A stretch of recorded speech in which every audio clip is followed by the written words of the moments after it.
Chapter 81. When you gaze into the abyss, does the abyss also gaze into you? No sooner had he spoken than a chill rolled through the abandoned factory. The four of them snapped to attention, rising and scanning their surroundings with alert, guarded eyes. A reaction? Were you waiting for me? Purple Armor's voice carried like a ghost through the rafters, playful and cold at once. A figure detached itself from the shadows, gaze cutting like a blade straight at the four. Purple Armor, their faces fell. They hadn't expected him to find them so fast. One of the women reacted first. "Attack!" she ordered. Before the word was finished, all four released their spirits. Spirit rings flared, and a surge of spirit power swept the factory. Purple Armor only sneered, a flash of contempt in his eyes. "Is that all you've got?" In an instant, he vanished from where he stood and reappeared directly in front of the woman. His hand clamped around her throat like iron tongues.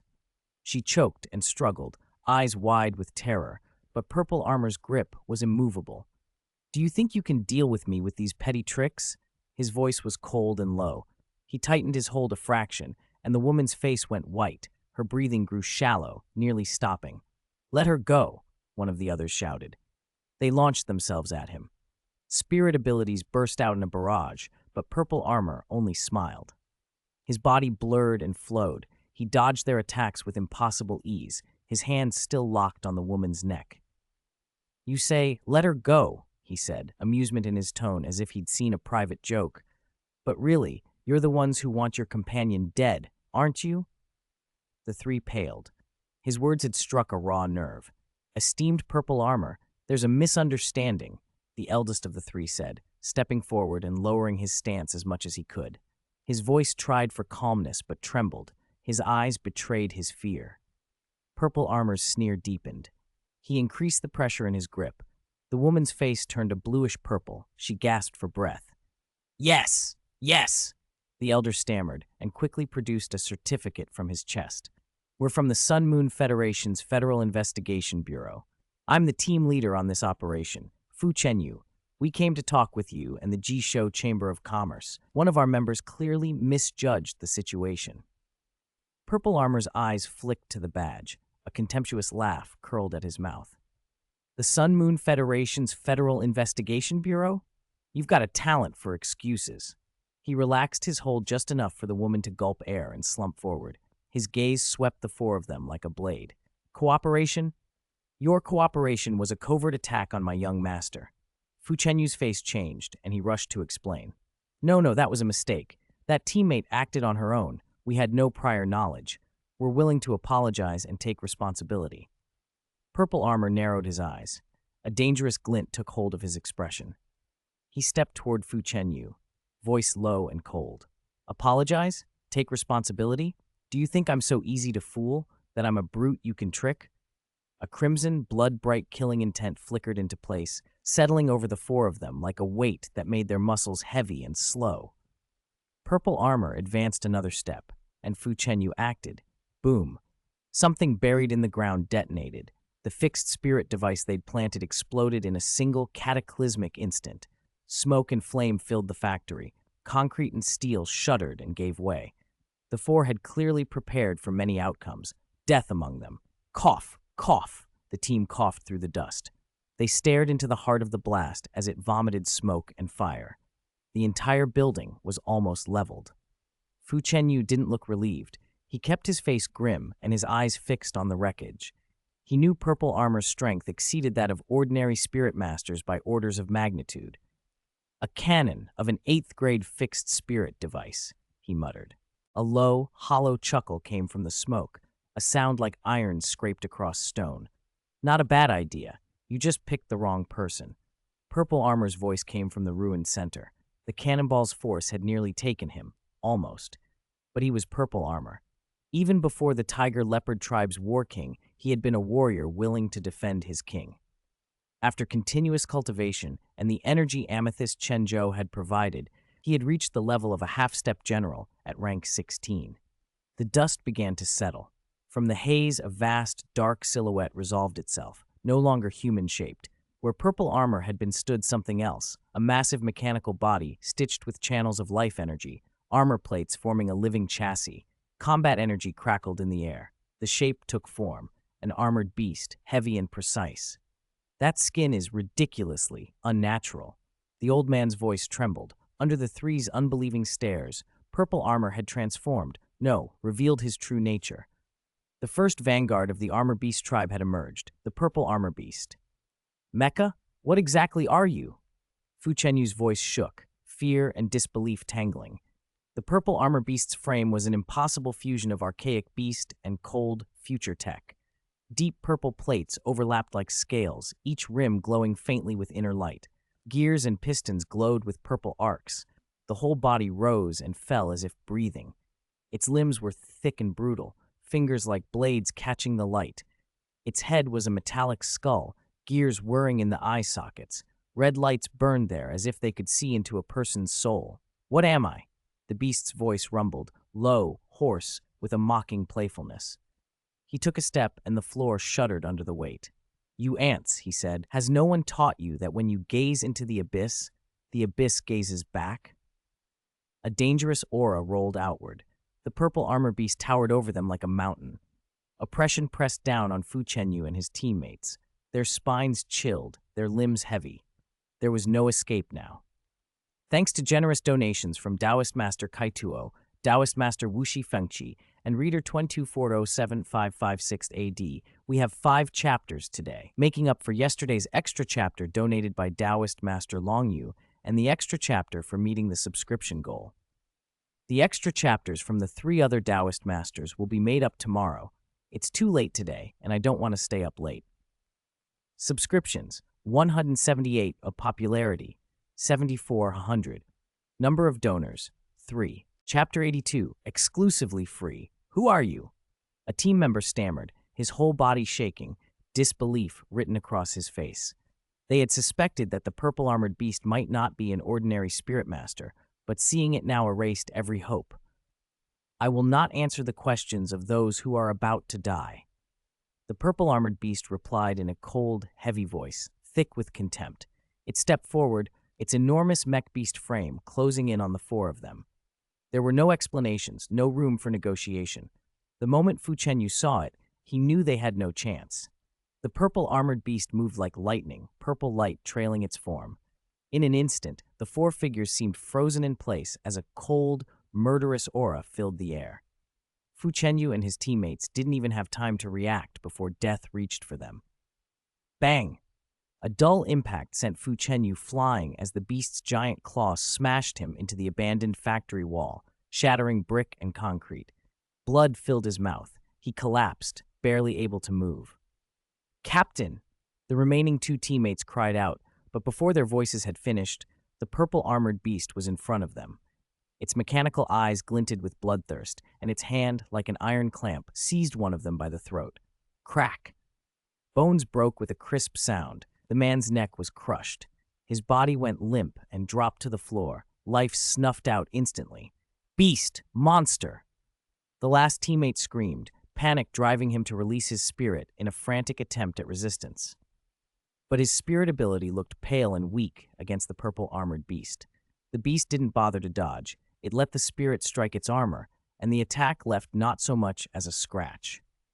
The purple-armored beast was an immovable mountain. It regarded the man coldly. Monster? Perhaps.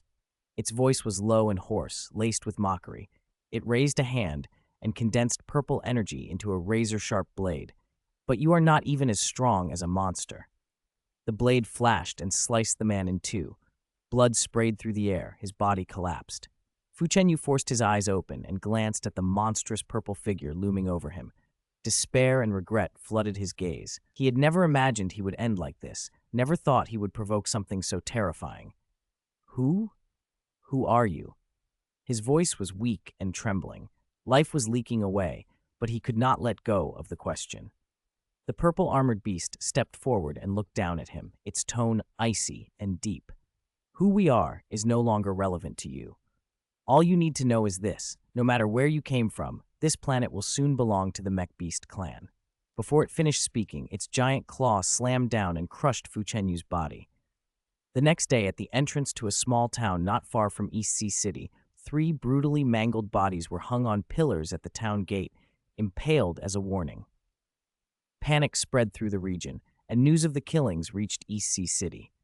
Curfews were declared and television bulletins tried to calm the public. It was the calm before the storm. How dare you? How dare you attack Federal Investigation Bureau personnel? Sun Jing roared in a luxurious villa. Across from him were not the negotiator Lan Jia he'd been dealing with. Instead, sitting opposite were a silver-haired man with a disdainful air and a young man with short blonde hair. Behind the sofa, both Lan Jia, who had been bold and demanding during their negotiations, and the purple armor, who had recently committed the atrocity, stood respectfully. Sun Minister, there's no need for that temper. It was only the Federal Investigation Bureau. It's not your East Sea Legion's affair. Let them investigate if they wish. Huo Wuji, the silver-haired man, spoke with casual indifference, as though the Investigation Bureau merited no concern. Only? Sun Jing's voice shook with anger. Do you know what you're saying? They came with orders. Now something's happened. Do you think they won't trace it back to us? As a high-ranking official of the East Sea Legion, Sun Jing knew the Bureau's weight and influence. If they pushed, things could spiral into a conflict that might be impossible to contain. Huo Wuji sipped his tea and remained unruffled, watching Sun Jing carefully. Sun Minister, keep calm, Huo Wuji said. The Federal Investigation Bureau is troublesome, yes, but not undefeatable. Since they dared to attack us, they should have anticipated consequences. Sun Jing's forehead creased, confusion and anger warring in his eyes. He could not understand Huo Wuji's composure, nor accept the almost provocative tone. What are you planning? Do you really think your strength can contend with the entire Federation? Huo Wuji allowed himself a small smile, a deep light flashing in his eyes. You're mistaken. We have no intention of contending with the Federation. We are protecting our own. If someone tries to harm us, we will naturally fight back. The Federal Investigation Bureau is only a tool in someone else's hands. The real question is, who is pulling the strings behind them? Sun Jing's face remained dark, but Huo Wuji's words seemed to steady him. He drew a slow breath and asked, voice low, who is behind them? Sun Jing's eyes flickered. He thought for a moment of the Federal Council. Huo Wuji smiled and raised a hand. Lan Jia stepped forward and handed a document across the table. Sun Minister, have a look at this. Exclusive. Free. Sun Jing took the file, brows knitting as he scanned the pages. As he read, his expression sobered and then shifted into outright disbelief. Where did you get these documents? His voice trembled. Huo Wuji's reply was cool and measured. Sun Minister, the source is less important than the contents. What matters is what these documents reveal. Thanks to Patron Kaituo, Patron Wu Shi Feng Qi, and Book Friend 22407-18556 AD for the rewards. 5 chapters today, making up for yesterday's extra chapter from Long Yue and the extra chapter for reaching the subscription goal. The extra chapters for the 3 other patrons will be posted tomorrow. Too late tonight, I don't want to stay up. Subscriptions, 108.50. Popularity, 7,400. Number of patrons, 3. Chapter 83. Sun Jing, what do you think? They. Sun Jing's eyes practically burned. The reports and documents before him laid out in cold detail how disciples from the Tang sect inside the Federal Investigation Bureau had been enriching the Tang sect and quietly opening doors for Shrek Academy under the guise of teaching activities. All of it came at the expense of the Sun Moon Federation. Its military branches and administrative departments had been made a laughingstock. The papers felt unbearably heavy in Sun Jing's hands. Every line read like a blade. He had never imagined the Federal Investigation Bureau could be so easily bent to the will of outside forces, turned into a tool. Are these all true? He asked, his voice low and tight with suppressed shock and anger. Huo Wuji kept his calm smile and nodded. Minister Sun, the Jishou Chamber of Commerce doesn't meddle in the Federation's internal power struggles, but we won't stand by while certain forces run rampant. The documents are authentic. You understand better than anyone the unspoken rules within the Federation. Sun Jing fell silent. As a senior officer of the East Sea Legion, he knew the Federation's tangled networks, overt alliances, covert dealings, but he hadn't expected those hands to reach into core organs like the Federal Investigation Bureau. What exactly do you want? He asked, looking up. The fury in his gaze cooled into cautious suspicion. He knew Huo Wuji didn't bring him these files without purpose. Huo Wuji folded his hands on the table and smiled serenely. Cooperation. Cooperation. Sun Jing repeated, frowning. Yes, Huo Wuji's tone was steady. We don't want to be enemies of the Federation, but we won't be sacrificed by its hidden powers either. We want a real working relationship with the East Sea Legion to protect East Sea City and, if possible, the Federation as a whole. Sun Jing's suspicion hardened. Why would the East Sea Legion partner with you? Your people just killed members of the Federal Investigation Bureau. That complicates everything. Huo Wuji's smile didn't waver.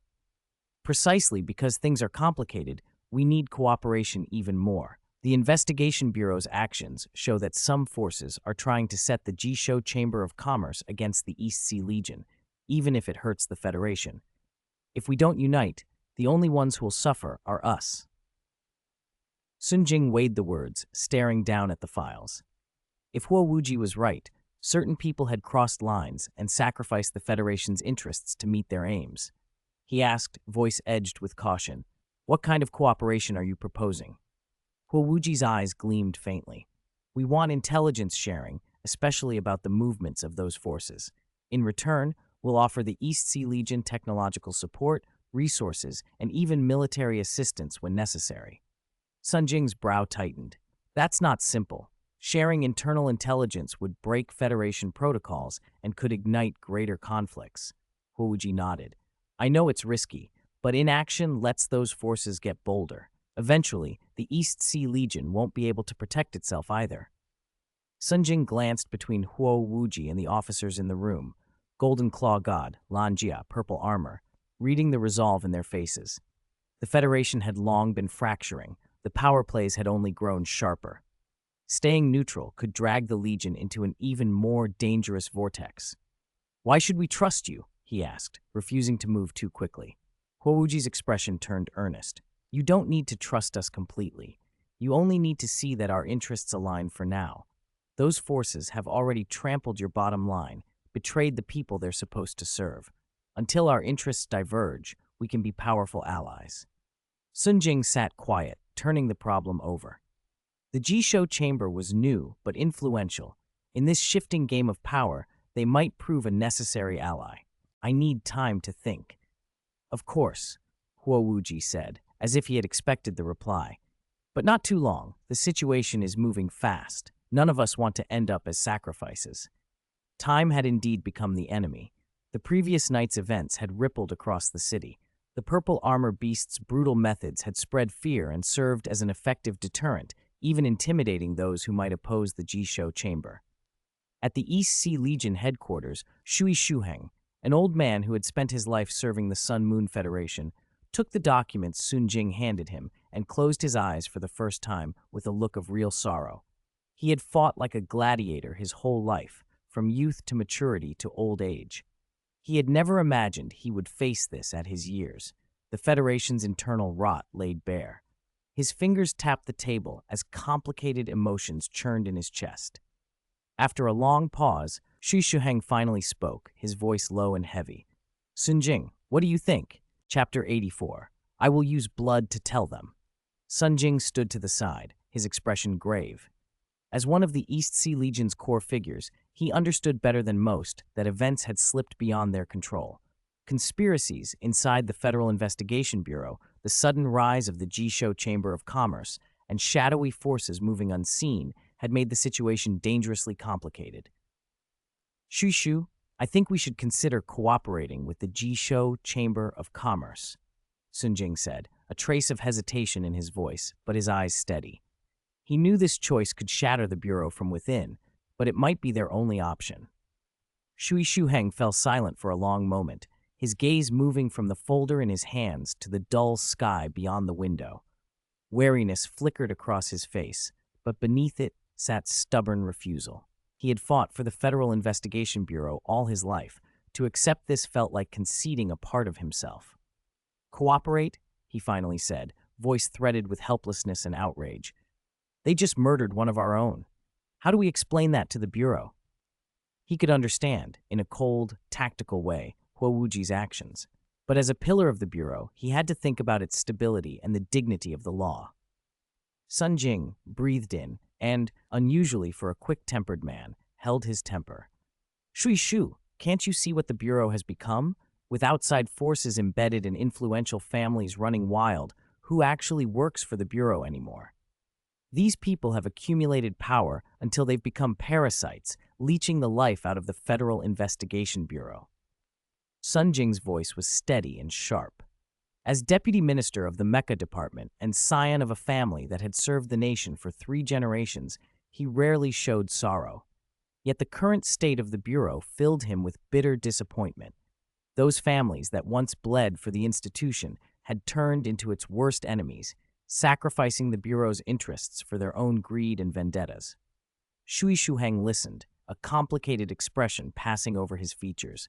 He could not deny any of it. Corruption and rot had not appeared overnight. Yet, as an elder, he hated admitting it, and even more, he hated the idea of watching the Bureau fracture and collapse. "You're right," he said at last, low and heavy, like a man telling himself a painful truth. "The Bureau is no longer the Bureau I once knew, but partnering with the Jisho Chamber of Commerce, will that really solve anything?" He knew the chamber was powerful, but its motives were ambiguous. Aligning with them was a gamble at best. Sun Jing met his gaze without wavering. "It's risky, but we have no other choice. Some elements within the Bureau have crossed every line. If we do nothing, it will be us who suffer. The malignant tumor must be cut out. The Federal Investigation Bureau needs major surgery." Shui Shuheng was silent again, then slowly nodded. There was helplessness in the movement, but also a resolution forming, a decision born of duty rather than comfort. "Make the arrangements," he said. "I want to meet Huo Wuji in person." When his voice dropped, it carried the weight of an old lion rousing itself. The aged tiger of a man was ready to roar once more. He did not know whether this would save the Bureau or hasten its end, but he could not stand by and watch it die. The announcement hit the East Sea Legion like an explosion. Shui Shuheng's prestige and influence were unrivaled. His choice to work with the Jisho Chamber of Commerce was effectively a declaration of war on certain powerful factions inside the Bureau. Voices rose immediately, some backing the move as a necessary reform, others condemning it as playing with fire. Shui Shuheng did not let the arguing fester. He called an emergency meeting of the Legion's core members. The meeting room was heavy with tension. All eyes searched his face for guidance. "I know you have questions and concerns," he began, his voice low and compelling as it swept across the room. "But the Bureau stands at a life-and-death crossroads. This is no alarmism. As soldiers and senior officers of the Federal Investigation Bureau, it is our duty to set things right. If we don't act, the Bureau will become the plaything of outside forces, and all we who have spent our lives fighting for it will be remembered as cowards." His words landed like iron. The silence that followed was absolute, everyone weighing the truth in them. "Working with the Jisho Chamber of Commerce is not our end goal," Shui Shuheng said. "It is a tool to root out the parasites within our ranks and give the Bureau a clean future." He paced the table, palms pressed flat to steady himself, eyes hard as flint. "I don't care who among you was planted by whom or who has already sided with certain factions. From this moment on, the East Sea Legion returns to war footing.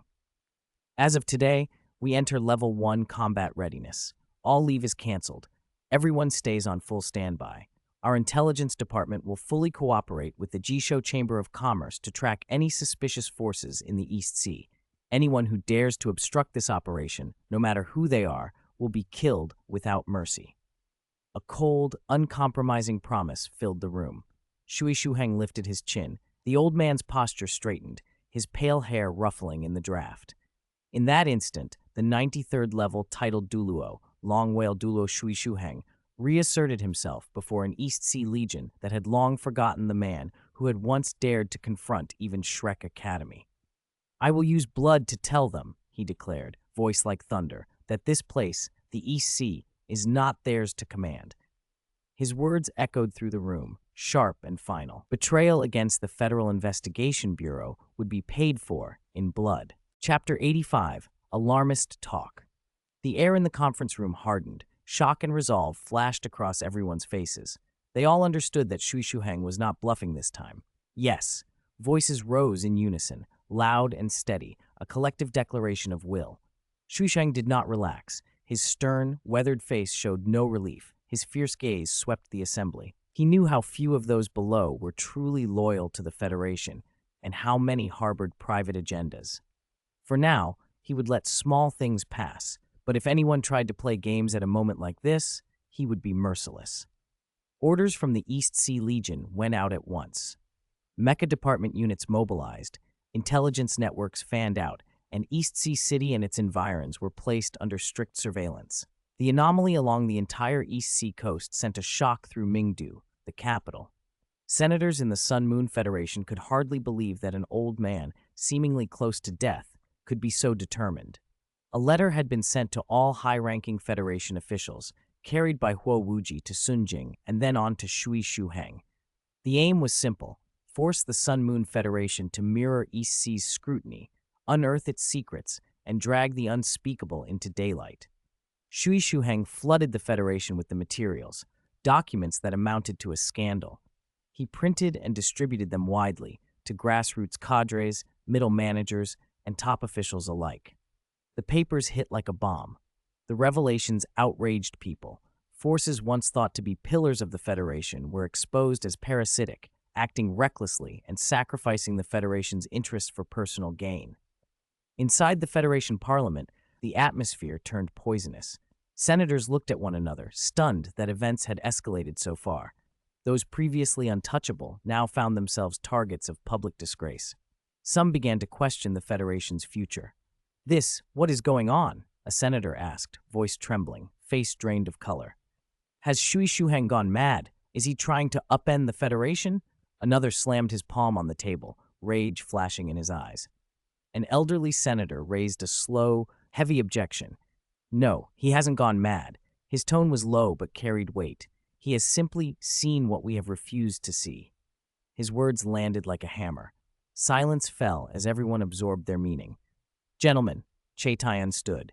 Age weighed on him, but his spirit Douluo cultivation kept his voice strong and his posture firm. As a leading member of the Eagles faction, he scanned the room. "Stop pretending. Haven't we long known which among you are parasites feeding on the Federation, and who already ally with those outside forces?" He turned his eyes toward the assembly. "Since old Shuai has fired the first shot, I will back him." He addressed the speaker directly. "I propose a full investigation, 30 years of personnel and administrative records across all Federation departments, a thorough review of duty reports in major legions, audits of officials in major cities, and an exhaustive investigation of every Tang sect branch." The hall fell utterly silent. No one expected the composed Chaitayan to offer such radical measures. "Chaitayan, are you insane? Do you know what you're proposing?" a senator finally blurted, standing, his voice shaking with anger. 30 years of records? Major legions? Tang sect branches? You want to overturn the entire order." Another senator rose, disbelief plain in his face, as though trying to read Che's motives. Che merely sneered, his gaze cutting. "Overturn the order? No, I'm trying to save it." His voice was low and decisive. "Hasn't it dawned on you? The Federation is terminally ill. If we do nothing, it will collapse, and we, these senators, these officials, will be remembered as criminals of history." The words struck hard. The hall's tension thickened. Too many interests were at stake. Most members couldn't survive such scrutiny. "Chaitayan, you're being alarmist," a middle-aged senator snapped, standing with a pale face and clipped tone. He fixed Che with a hard stare as if willing him back. "Yes, there are parasites, but you don't use extremes like this. You'll only drive the Federation into chaos." Many present, especially those with entangled ties, murmured agreement. Che's expression remained cold. A sardonic smile touched his lips as he regarded his accusers. "Alarmist? Chaos?" he said. "What do you think we're facing? A few petty leeches? No, we face a system that has long since rotted. The chaos you fear are just tools you vested interests use to shield your privileges." His words stabbed straight at guilty consciences. Several senators visibly went pale, shifting in their seats as discomfort spread through the chamber like a wave. "Chaitayan, you're making baseless accusations against all of us." Another senator stood, voice trembling as he pretended calm. "Baseless?" Chaitayan scoffed, his gaze slicing through the hall like an eagle. If these are baseless, then why has General Shui Shuheng circulated them throughout the Sun Moon Federation? Do you really think a few bland denials from you can hide these dirty deals? His words rolled through the assembly like thunder. The senators who had tried to refute him fell silent, eyes downcast, unwilling to meet his stare. Wei Yiji finally rose as well. As Speaker of the Assembly, he had to intervene, precisely what Shui Shuheng had expected. Once the secret, sordid affairs were out in the open, the Guardians of Order could not ignore them, no matter how many were implicated.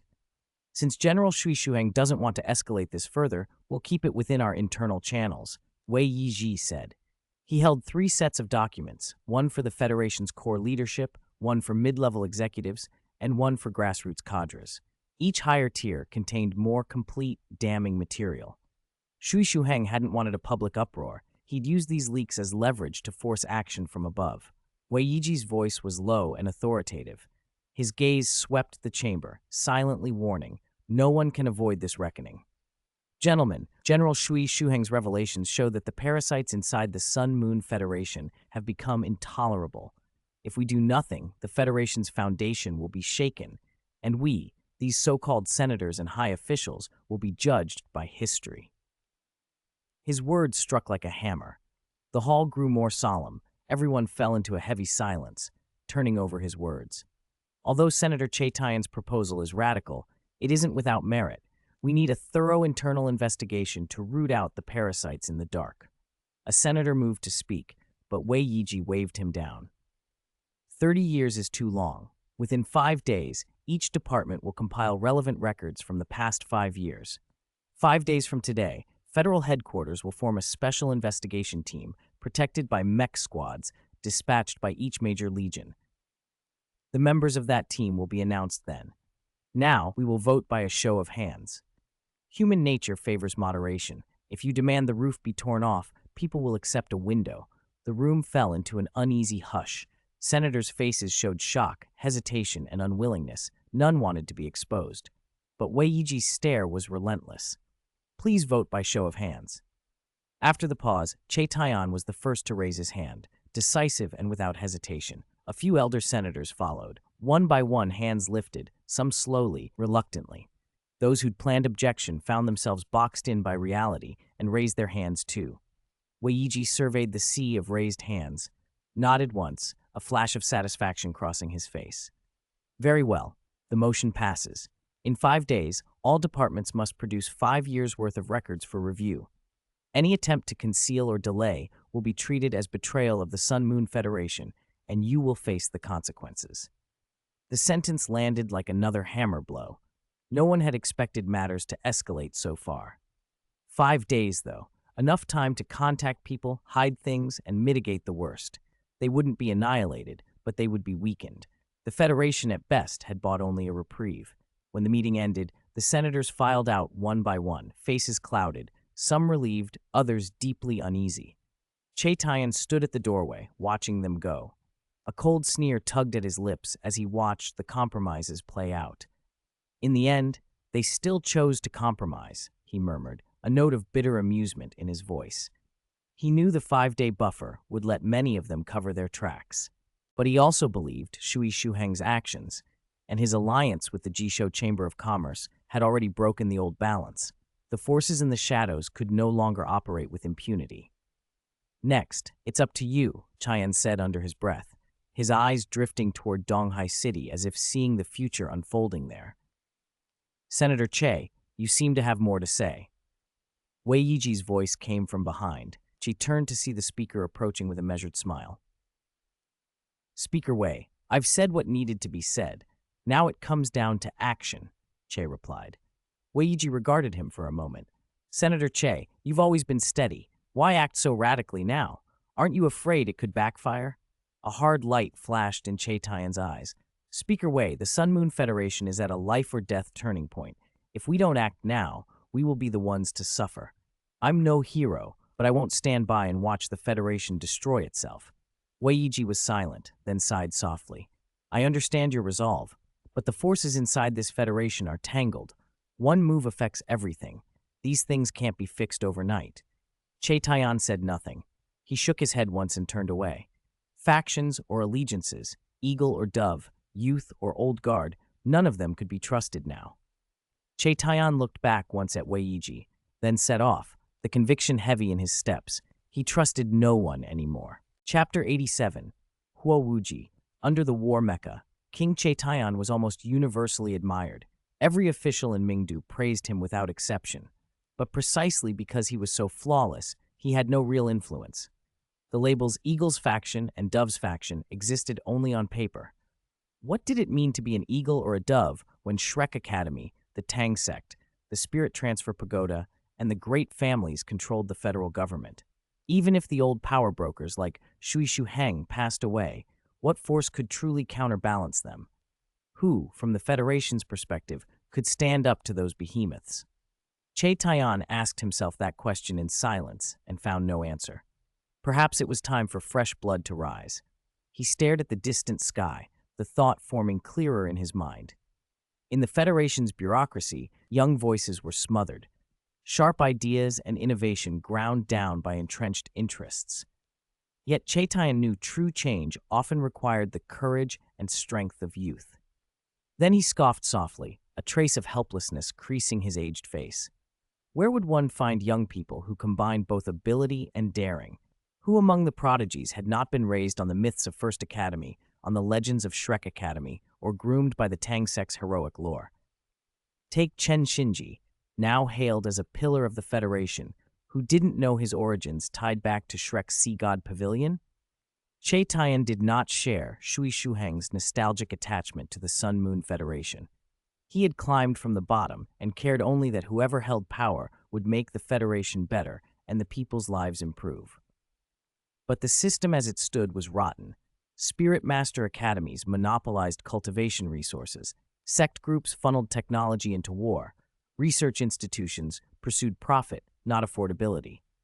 The proud Shrek Academy, the scheming Tang sect, the opportunistic Spirit Transfer Pagoda, and the great families who betrayed from within, none seemed concerned with ordinary people. Cheitayan sometimes longed to overturn everything and start over. He stood on the top floor of the Parliament building, the wind lifting his white hair, wariness and resolve in his features. Mingdu below, towering buildings, endless hovercar traffic, a teeming crowd, now looked to him like a gilded facade covering years of suffering. He whispered, "Is there still hope for the Federation?" He had asked himself that countless nights. A lifetime in government had shown him the Federation's rise and rot. His latest move had already upset the internal balance. Hidden powers could no longer act as before. But this was only the beginning. A storm was coming, and he had no sure map of where the Federation's future lay. Cleaning up corruption would not be enough. Only something far more radical might avert collapse. A flicker of determination passed through him. Even if the revolution required terrible sacrifice, if it could secure a future for the people, he would accept it. At the same time, in an old manor on the outskirts of East Sea City, a heavy tension settled over the meeting.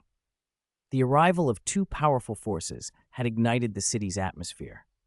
The East Sea coast, 21 cities and 1/7 of the Sun Moon Federation's territory, was about to be decided by this cooperation. Once the arrow was loosed, there would be no turning back. That was true for the East Sea Legion, and for the Jisho Chamber of Commerce alike. General Shui had forcibly seized command of the entire East Sea Legion, gambling decades of hidden networks and deployments in order to seize a real opportunity. Had he made a deal with a tiger? He did not know. Would all his efforts end in vain? He did not know. Shui Shuheng only knew that he was old, his time limited. He no longer hoped to restore the Federation to its former glory, but he wanted to leave at least a glimmer of hope behind. Let the Jisho Chamber of Commerce oppose Shrek Academy and other forces. Let the Federation breathe.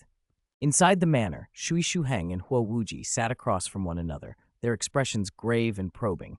Sun Jing stood behind Shui, while at Huo's side was a burly, stern-faced, middle-aged man, Golden Claw God, the Jisho Chamber of Commerce's second-in-command. "General Shui, I've long admired your reputation," Huo Wuji said with a slight smile, his tone respectful, but his eyes as sharp as knives. His silver-white hair was tied back, and a commanding aura surrounded him. He looked like a man who had weathered many battles. Shui studied him closely. He couldn't detect Huo's spirit power level or Golden Claw gods either, which meant both were at least the level of a super Douluo beyond rank 95. A solemn light flashed in Shui's eyes. Huo Wuji, under the War Mecha King, Huo introduced himself, voice calm but carrying pride. The name sent a tremor through Shui Shuheng. Though he believed he understood the Jisho Chamber of Commerce well, this was the first time he had grasped the scale of the forces behind it and the identity of the mastermind they answered to. The realization sat heavy on him. The stakes of this alliance were far larger than he had imagined. Chapter 88, Asking for an Exorbitant Price, Golden Claw God under the War Mecha King. The Golden Claw God stood behind Huo Wuji, his golden hair fluttering like a banner. He looked immovable and sharp at once, a living bulwark. His voice was low and full, each word falling with the weight of iron. Shui Shuheng's eyes flicked between the two men, his mind going on alert. He had thought the Jisho Chamber of Commerce was a new but shallow force. The presence of Huo Wuji and the Golden Claw God made him realize there was a deeper power behind it, something unfathomable. War Mecha King? Shui Shuheng repeated the title under his breath, frowning. He'd never heard of it, but the deference shown by Huo Wuji and the Golden Claw God made it clear this War Mecha King was no mere figurehead, perhaps the real authority behind the chamber. No need to worry, General Shui. Huo Wuji seemed to read his thoughts and offered a slight, reassuring smile. His Excellency, the War Mecha King, is outside the Federation's borders. This cooperation is entirely my responsibility. The Golden Claw God is my deputy and one of the Jisho Chamber of Commerce's core members. Shui Shuheng inclined his head. He still had more questions, but this was not the time for them. He drew a steadying breath, fixed his gaze on Huo Wuji, and spoke plainly. Since you're here, let's be direct. What exactly does the Jisho Chamber of Commerce want? A flash of approval crossed Huo Wuji's face at Shui's straightforwardness. He appreciated it. At a critical moment, beating around the bush was only costly. The Jisho Chamber of Commerce doesn't ask for trifles, he said evenly. We want to take 70% of the East Sea Spirit Tool market. We also require permission to establish an independent patrol guard for the chamber, and we want intelligence sharing rights on a level second only to the major legions. Those words landed like a blow. Shui Shuheng's expression tightened. The Spirit Tool market was one of the East Sea's economic pillars. 70% would be near total control of the region's economic lifeline. An independent patrol force and near-legion intelligence access bordered on allowing the Chamber its own military and spy apparatus in the East Sea, an affront to the Federation's sovereignty. This is too much, Shui said, his voice heavy with authority. The Spirit Tool market sustains the East Sea. 70% is practically handing over half the region's economy. And an independent patrol and broad intelligence rights strike at the Legion's core responsibilities. No one in the Federation will accept such terms. Huo Wuji did not seem surprised. He tapped the table with a patient, almost amused motion. General Shui, you don't yet understand the Jisho Chamber's capabilities and intentions, he said. But negotiations are give and take. Ask the sky, settle for less. Tell me, what can you accept? Shui weighed the offer quickly. He knew the Chamber's strength could not be easily dismissed. In the current weakened state of the Federation, their rise might offer a rare hope. Still, he could not simply surrender the Federation's authority and the Legion's dignity. For the Spirit Tool market, the Chamber may hold at most 40%, he replied steadily. As for the Patrol Guard, you may establish a force of no more than 500 within East Sea City, but they will operate under the supervision of the East Sea Legion. Intelligence sharing can be partially granted, but only for non-core information and only with the approval of the Federation legions. Huo Wuji's smile widened faintly, admiration in his eyes. General Shui is sensible, he said, but 40% hardly reflects the value of what the Jisho Chamber brings to the table. Shui's face went colder. The Federation has limits, Huo Wuji. 40% is the cap. If you demand more, you'll have to find another path. A light chuckle escaped Huo Wuji. He rose and walked to the window, staring out toward the dim horizon with a look that held more than politeness, something like contempt and sorrow. General Shui, perhaps you don't fully grasp how dire the Federation's situation is, he said softly. We did not come to you because we couldn't secure these benefits elsewhere. We came because we saw your loyalty to the Federation, because we believe you still have the will to save it. He turned slightly, voice hardening. Look at the Federation now. Spirit tool research has been monopolized by the Spirit Transfer Pagoda and the Tang sect. Civilian spirit tools lag while mechas and fixed soul devices are rolled out one after another. Tell me, General Shui, why is that? Shui Shuheng fell silent. There was no need to answer. He knew Huo's charges were true. Research and development had been captured by entrenched powers protecting their own interests at the expense of the Federation's future. The question hung in the room like a verdict. For a long moment, neither man spoke. The negotiation lines were drawn, one side pressing for sweeping control in exchange for strength and resources, the other trying to preserve the Federation's institutions and pride. Outside, the East Sea's dim sky seemed to mirror the uneasy balance between them. Chapter 89, Cooperation Finalized. Mr. Huowuji, you're right. The Federation's current state is truly disappointing. Shui Shuheng's voice was low and heavy, more like a mutter to himself. He looked at Huowuji again, a complex expression flickering across his face. But even so, we can't hand over the Federation's future to you. There are bottom lines we cannot allow to be crossed. Huowuji turned, meeting Shui Shuheng's gaze with a cold, steady look. General Shui, if you can't accept it now, then let's do this. As members of the Federation, the people of the Jishou Chamber of Commerce should also be qualified to join the army and serve the country. The words landed like a stone.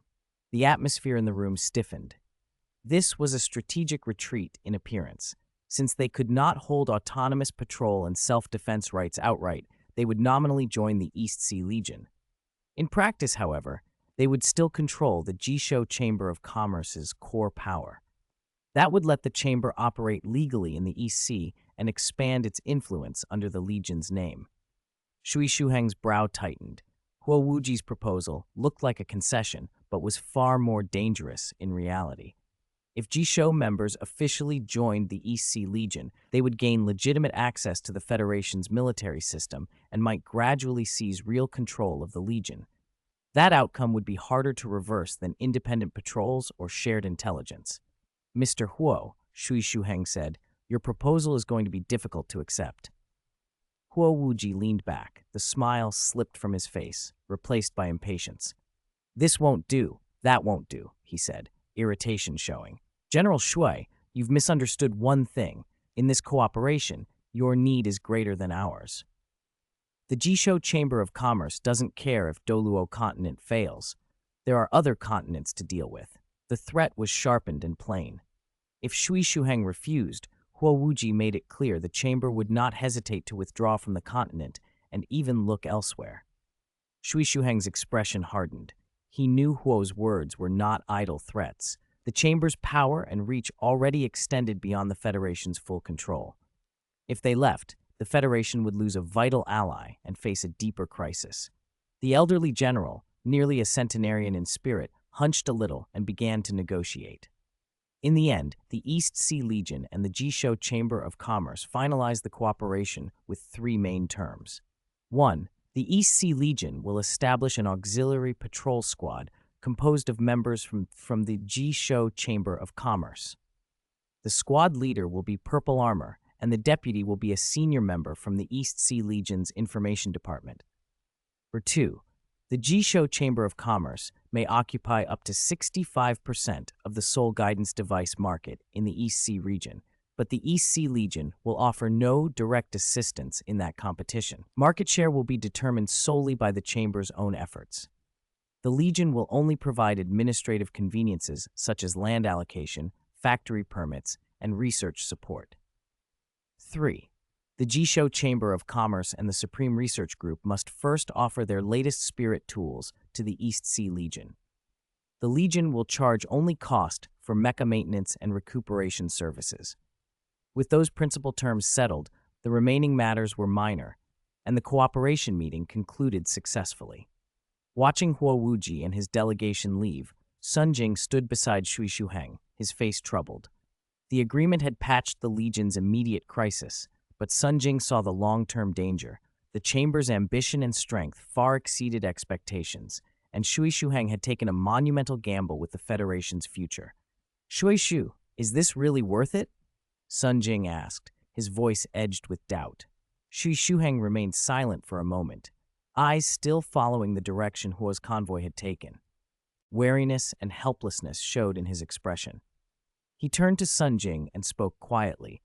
"Sun Jing, I know what you're worried about, but the Federation is on the edge of a cliff. If we don't act, only ruin awaits.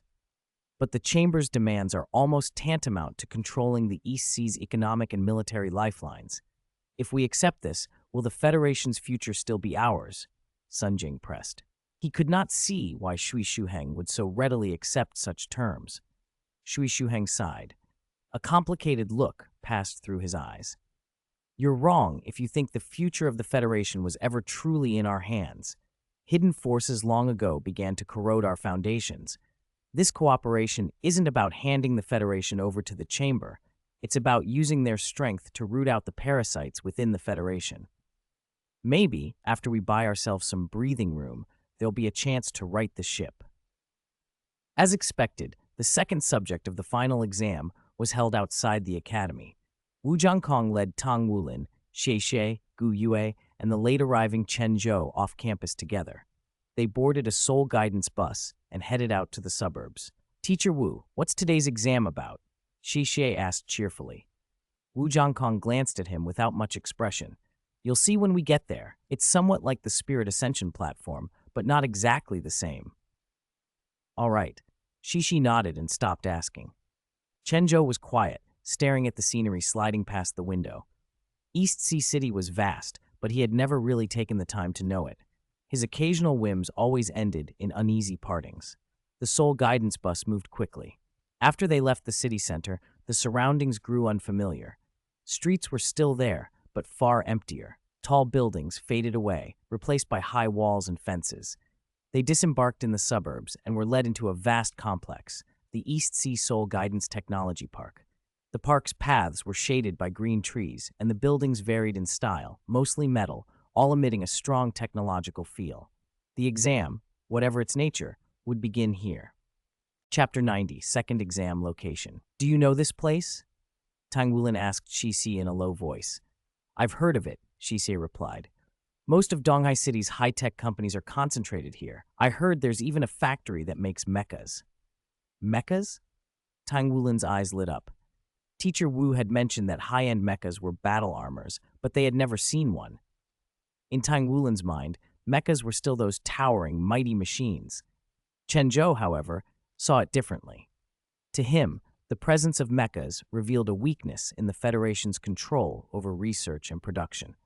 For a country to allow such important military technology to be developed outside direct state control suggested the Federation wasn't as dominant as it once had been.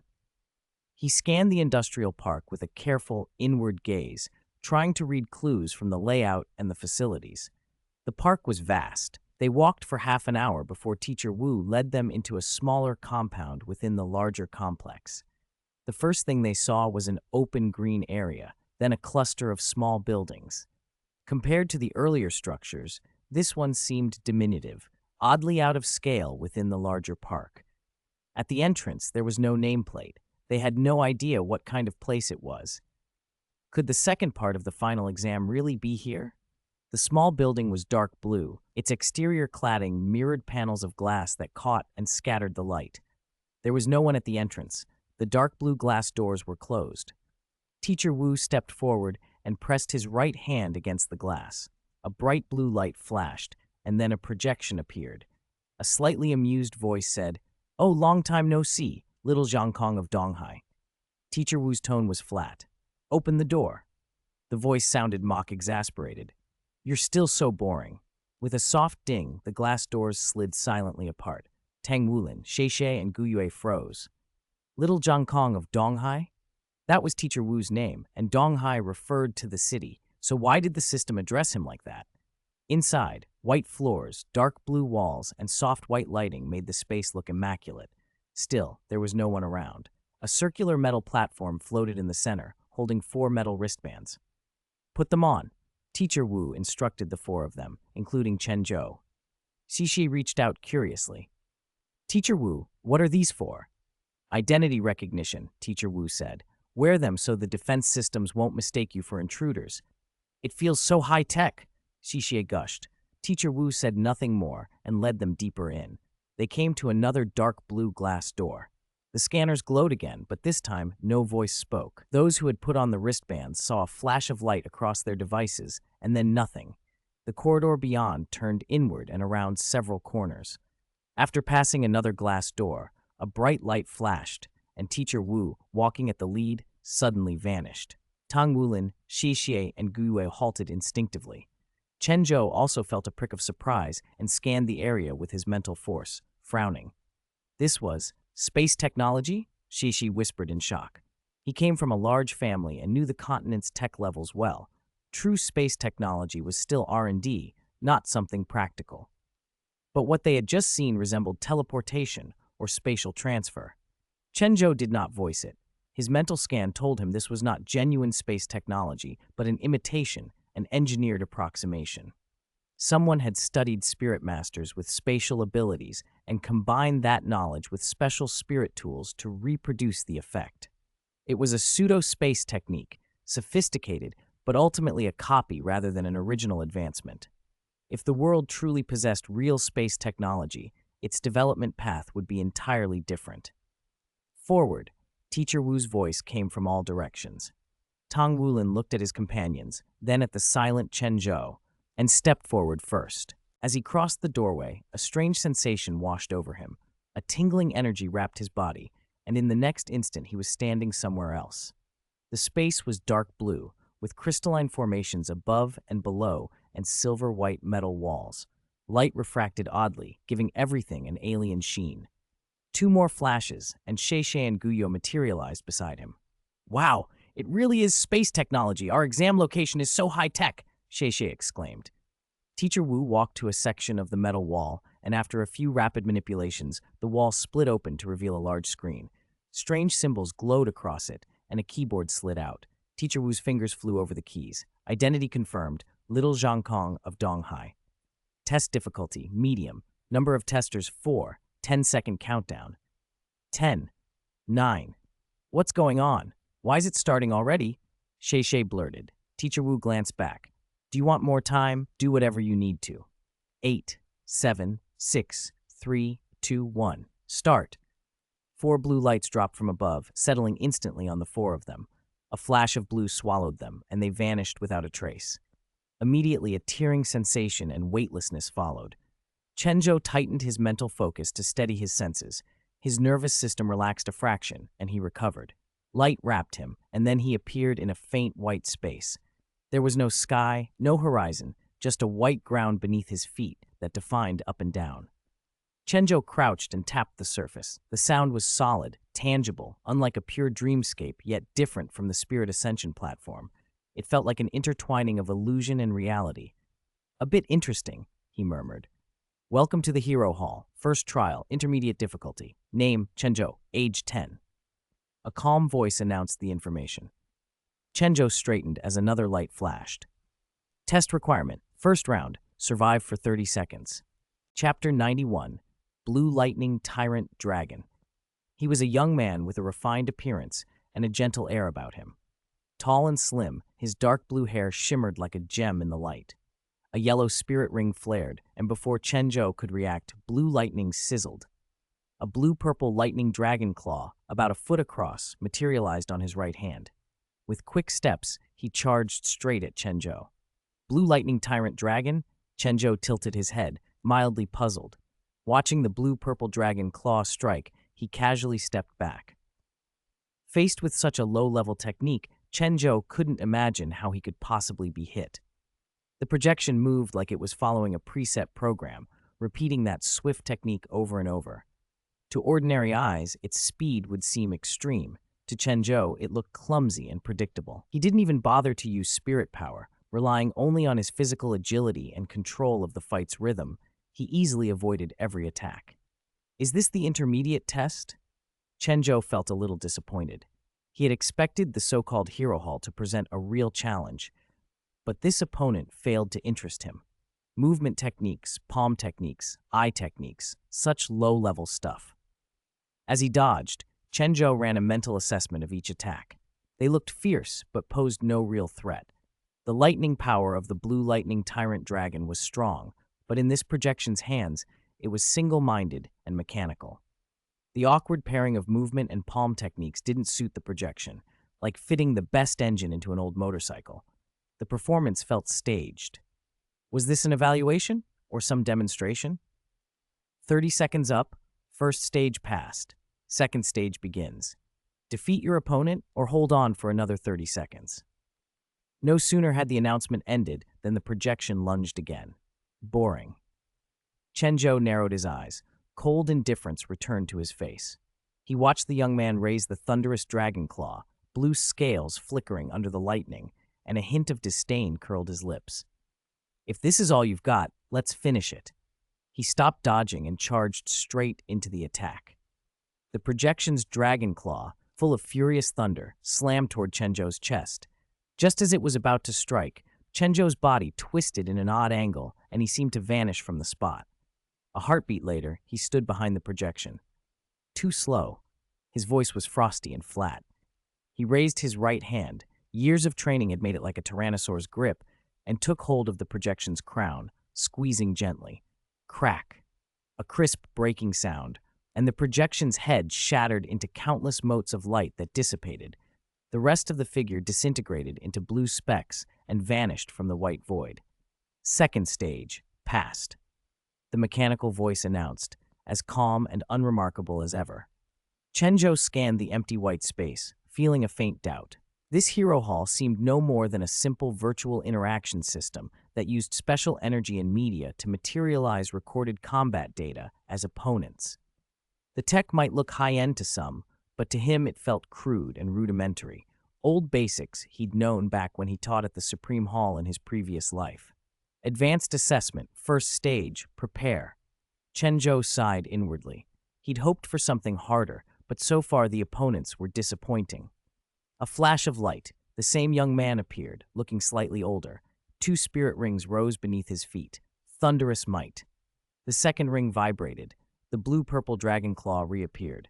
Serpentine lightning bolts amplified into thunder arrows that flashed, forming a crackling net. The young man moved with special footwork, racing forward on a ghostly track, claw raised to strike, Thunder Dragon Claw. He linked 2 spirit abilities seamlessly and became a precise combat machine, fluid and fast, clearly trying to trap Chen Zhou in that thunder net. Chen Zhou remained still, expression unruffled. Still too weak, he muttered.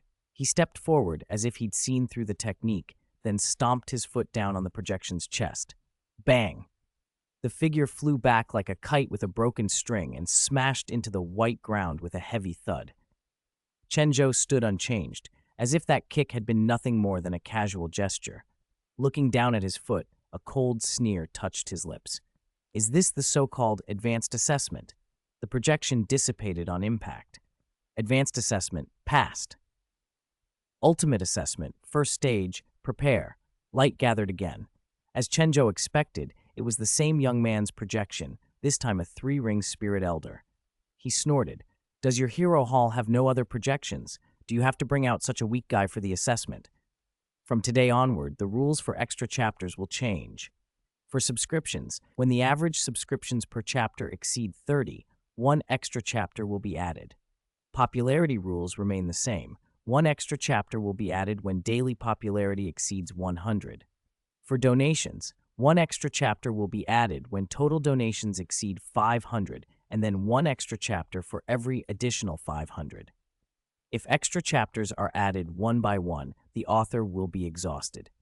Today's 9 chapters are complete, and 4 more are owed. They will be made up tonight or tomorrow. Chapter 92, a Tang Sect Senior with Inferior Movement Techniques. Chen Zhou stared at the youth's light form in front of him with barely concealed impatience. Boredom pricked at him. He shook his head, a flicker of disappointment crossing his face. He had expected the so-called hero hall to offer surprises. Instead, it had been the same routine from start to finish, one opponent after another, only a little tougher each time. Final assessment. First stage, begin. The mechanical voice rang out again, its tone a touch more solemn. The lights dimmed slightly and the air in the chamber tightened. Chen Zhou felt no threat at all. Before he could even prepare, the youth's light form lunged. This time the movements were faster, the lightning more violent. The form conjured the blue lightning tyrant dragon, and its claws slashed through the void toward Chen Zhou. "Watch me break your claws," Chen Zhou snorted, a fierce glint in his eyes. He ignored the purplish-blue lightning current entirely. In an instant, he seized the youth's wrist, twisted it, forced it back, and snapped the materialized dragon claw, a projection of a spirit ability, like brittle wood. With his other hand, he locked onto the youth's shoulder, drove his weight forward, and slammed him down. The impact shook the ground. Before the light form could even struggle, Chen Zhou stomped down hard on its head. The light dissipated. Final assessment passed. The mechanical voice announced the result, but Chen Zhou remained expressionless. With a flash, he reappeared where he had stood before. Surrounding him were the bruised, winded figures of Xie and Tang Wulin and the stunned Gu Yue. "You passed?" Gu Yue asked, disbelief written across her face. She had watched the final assessment. It had been brutal. Facing a three-ring spirit elder with special techniques and a top-tier spirit should have been impossible to overcome. Yet Chen Zhou had done it. He gave her a shrug. "Not as impressive as the Spirit Ascension platform," he said casually. Wu Jiankong, who had been watching, looked surprised for a moment and then turned to the four of them. "Come over here," he said. They approached, and a pulse of spatial energy swallowed them. When the light cleared, they stood in a well-appointed office, more than 200 square meters, with a huge desk and a row of white leather sofas. Wu Jiankong motioned for them to sit. Tang Wulin, Xie, and Gu Yue took the three-seater. Chen Zhou settled into a small sofa off to the side, relaxed and aloof. "You must be curious about today's test," Wu Jiankong began. "In the Hero Hall, you faced opponents of the same level. I should tell you that those opponents were simulations of spirit masters who actually existed. Because they are simulated, they can only use about 70% of their true strength. So, how do you think your strength compares to theirs?" Tang Wulin's mind flashed to the twin spirits he'd fought. Shisai remembered the tall, exquisitely beautiful girl with a waist like a bow. Gu Yue still saw the black-haired youth whose eyes had gleamed with a terrifying light in the final stage. All of them felt something tighten in their chests. Wu Jiankong's face softened for an instant, but his tone grew serious. "There are two reasons I brought you here. First, your absorption limit on the Spirit Ascension platform is almost reached. After a few more sessions, you won't be able to continue there. You will need a place for practical, physical combat training. The Hero Hall is more realistic. The damage is to your actual body. If your injuries get too severe, you'll be teleported out automatically. It's different from the platform where the state of your spirit can be affected by bodily destruction. Think of the Hero Hall as a higher-level Spirit Ascension platform. Second, this assessment isn't the final exam. Your final exams were completed in the platform during the riot period, and I've already recorded your grades. Passing this assessment gives you the opportunity to join us. If you accept, you can accumulate merits and use the Hero Hall for training. Join. An organization?" Tang Wulin's voice trembled with a mix of excitement and recognition. He recalled the movement techniques and raw presence of those simulated seniors, techniques he'd been told belonged to some organization Wu Jiankong had once mentioned and he had refused. Xie and Gu Yue exchanged curious looks. Even Teacher Wu belonged to an organization? Wu Jiankong smiled faintly. "Have you heard of the Tang sect?" The name made Tang Wulin and the others shiver. Chen Zhou, who had already guessed the gist, leaned back on his sofa and said with mild boredom, "Teacher Wu, can you skip the long story? I have other things to do."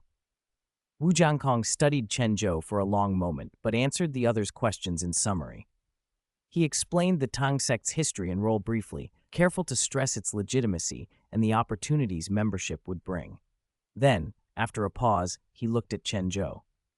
"Chen Zhou, which Tang sect senior did you fight against?" Tang Wulin's voice was almost a whisper, a mixture of eagerness and bravado. He didn't know why, but being able to say he'd fought a Tang sect senior thrilled him.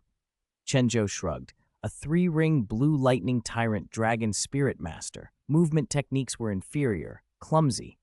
His spirit abilities were rigid and badly applied. I snapped his materialized claw, twisted his arm, and with one kick I crushed his head. He disappeared. The room went quiet. Tang Wulin and Xixie exchanged wide-eyed looks. Gu Yue's jaw dropped. Wu Zhangkong's expression, which had been composed, shifted, a flicker of disbelief and something like calculation passing across his features. Chen Zhou sat back, unbothered, as the gravity of his words settled over them. Chapter 93. Chen Zhou's Respect. For some reason, Wu Zhangkong didn't look overly surprised. He merely massaged his forehead and explained lightly. The one you fought was Beibei, the dragon god Douluo. He was the Tang sect master's husband from 10,000 years ago. Oh, quite useless, Chen Zhou said calmly, a hint of disdain in his tone. His dismissal left the others speechless, especially Wu Zhangkong.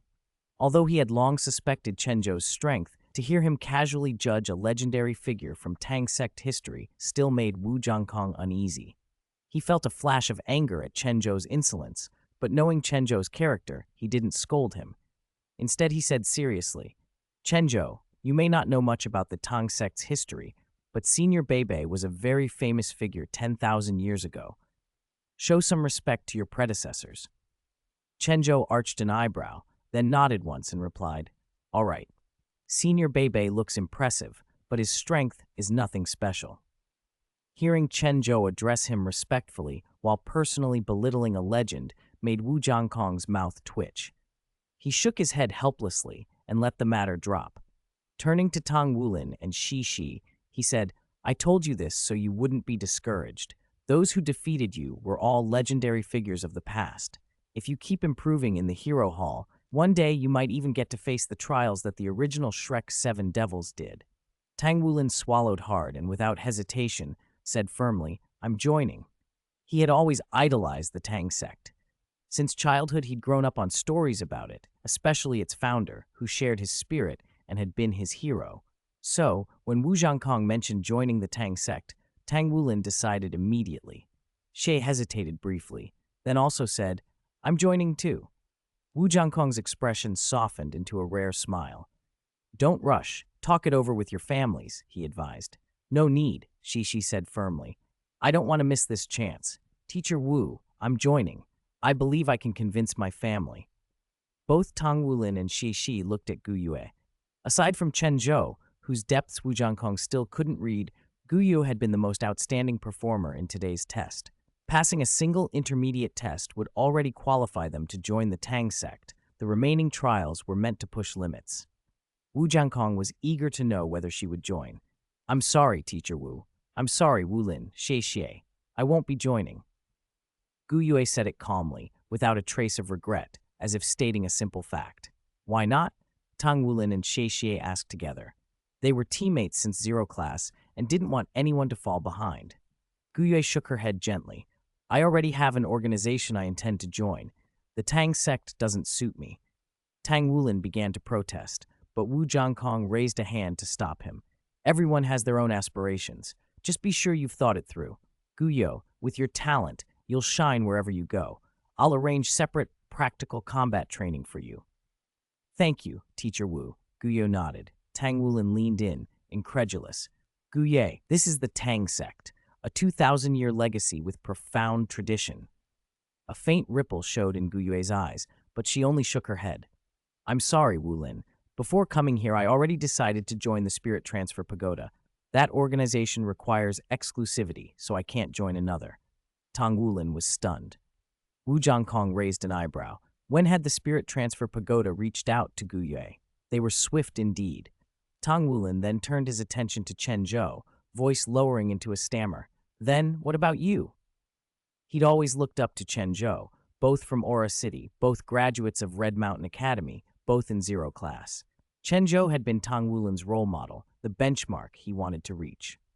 During the Spirit Ascension platform assessment, when the dark gold Terror Claw bear threatened them, Chen Zhou's rescue had made Tang Wulin realize another man could be, in his eyes, admirable. Wu Zhangkong saw Chen Zhou similarly, a 10-year-old with strange philosophy but enormous potential if properly guided, perhaps even to surpass the present peak powerhouses.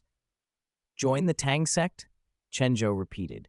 You mean join a sect whose movement techniques, palm techniques, and eye techniques are frankly low-end. What would I gain? The room fell awkward. Tang Wulin and Shi Xie exchanged surprised looks. None of them had expected Chen Zhou to be so blunt. Gu Yue's eyebrows lifted in surprise before she composed herself. Wu Zhangkong's expression darkened. He stared at Chen Zhou as if weighing his reply.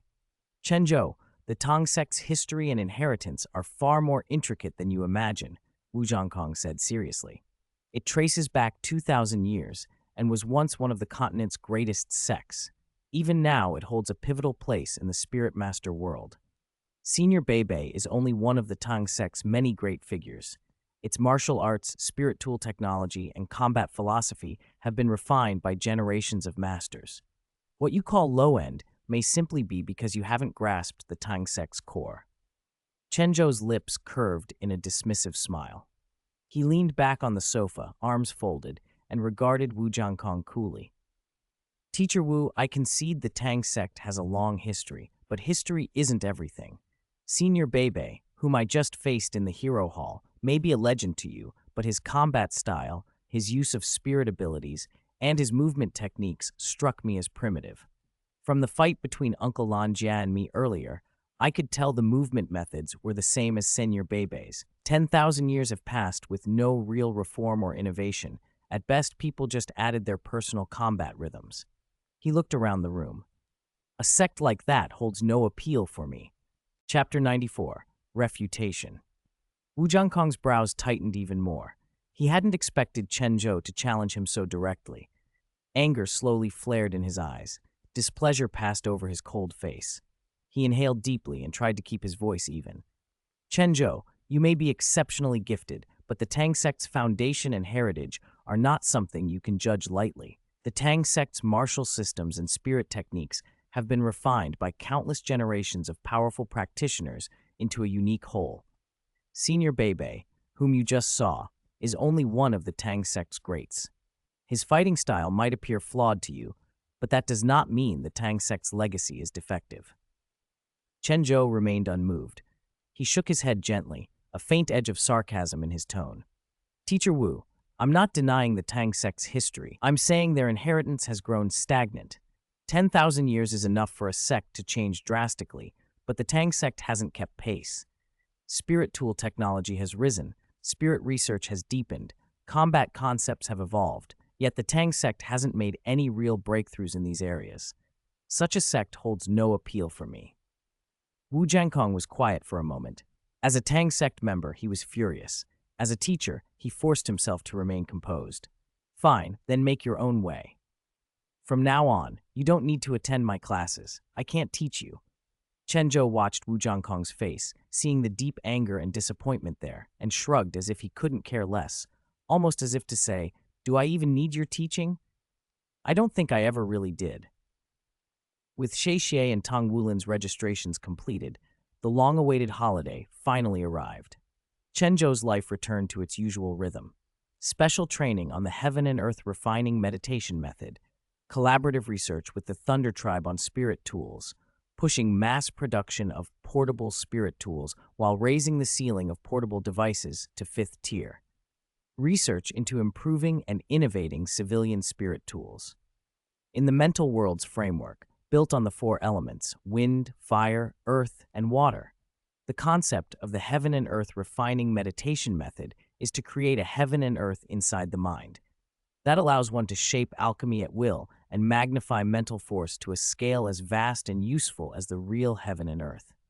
At the moment, at the mental world's core, the water spiritual rune shone brightly, while the dimmer earth spiritual rune slowly traced itself. Opening water had greatly expanded his mental power, so the time needed to inscribe the earth rune was shortened considerably, though it still fell short of being forcibly completed within a year. Whoa! Chen Zhou swung his legs off the bed and stretched. Golden Claw God. Your subordinate is here. Like a faint flash of gold, the broad-shouldered man with short golden hair appeared instantly before him, restrained and ready for instructions. How are things in the East Sea lately? Chen Zhou asked as he loosened his muscles. Since the Sun Moon Federation set up their special investigation team, several major legions have been tied up. Shrek Academy hasn't moved, but many of its industries have been affected, especially the Spirit Transfer Pagoda, Golden Claw God reported in a deep voice. As for the Tang sect, they seem to be hiding something. Their planned offensive to block us in the soul guidance device market vanished as though it never existed. Chen Zhou's brows rose. A flicker of thought passed through his eyes as he walked to the window and looked out over the busy sweep of East Sea City. A faint smile curved his lips. The Tang sect. They're not simple, he murmured. Golden Claw God stood a respectful step behind him. Master, shall we investigate the Tang sect further? Chen Zhou shook his head. No. If the Tang sect chooses to hide, they won't be a threat for the moment. Our priority is spirit tool research and promotion. The Tang sect will reveal themselves when they must. Golden Claw God nodded and fell silent. Chen Zhou regarded him with a hint of satisfaction. As the strongest of the Armor Beast tribe, Golden Claw God was a consummate all-around talent, commanding, leading, combat-capable, and adept at management. He could handle any task Chen Zhou gave him. Has Huo Wuji made any moves recently?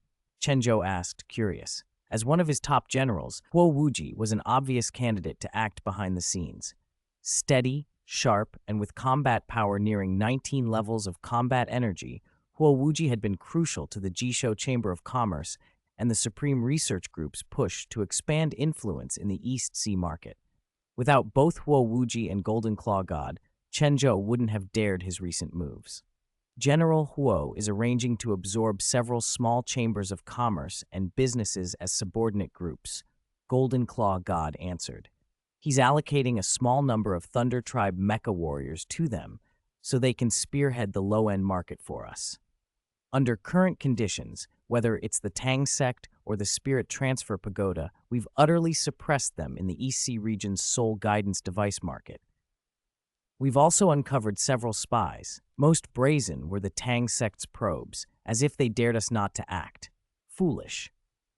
All the intelligence they're getting is what we want them to see.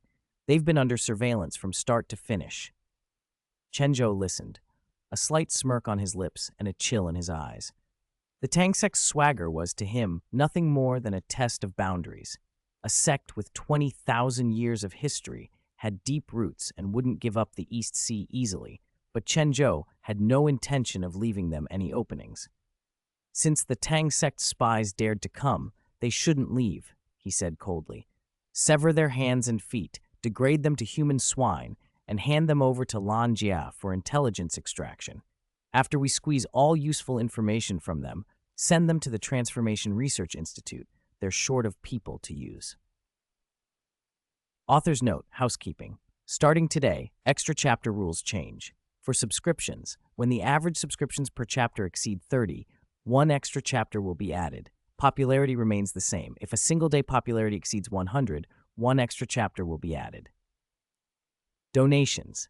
When total donations exceed 500, one extra chapter will be added, and thereafter, an extra chapter for every additional 500. Adding them one by one would exhaust the author. Today's 9 chapters are finished. We still owe 4 more. They'll be made up tonight or tomorrow. Chapter 95, a rough comparison of cultivation levels between the Mecha Beast Clan and the Douluo Plain. Chen Zhou's tone was calm, as if discussing an ordinary matter. Still, Golden Claw God felt a cold edge to his words. He inclined his head and replied with formal respect. Yes, Master. I will arrange it immediately and inform General Huo Wuji. Chen Zhou waved him away.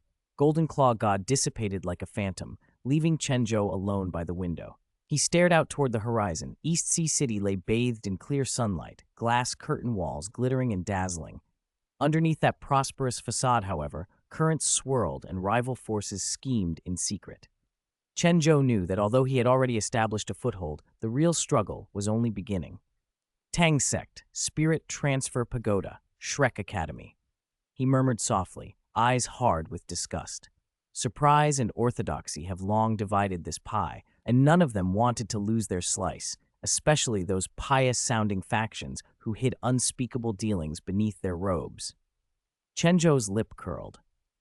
If they insist on keeping the cake, Don't blame me for being impolite." He returned to his desk and picked up a report detailing the movements and resource allocations of East Sea's major powers. His gaze skimmed it, and his mind was already assembling the next moves.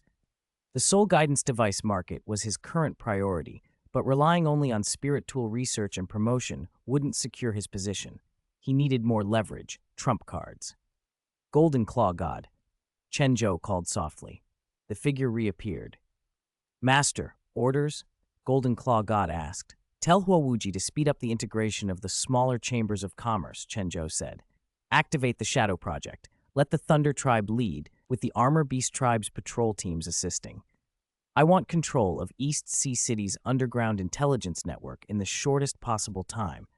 Make the East Sea region an iron barrel. As for the East Sea Legion, share some intelligence gleaned from Tang sect sources with them." There was an unmistakable authority in his voice. Golden Claw God nodded and vanished to carry out the orders. Chen Zhou kept reading, unfolding the likely future in his mind. East Sea City seemed tranquil on the surface, but behind the curtain, the struggle continued. It didn't matter. With the East Sea Legion and the Jisho Chamber of Commerce aligned under his influence, even lineages that had stood for centuries, or the city lord himself, would have to bow before absolute power. Resist, and the price was death. With his present strength, Chen Zhou could sit at the table.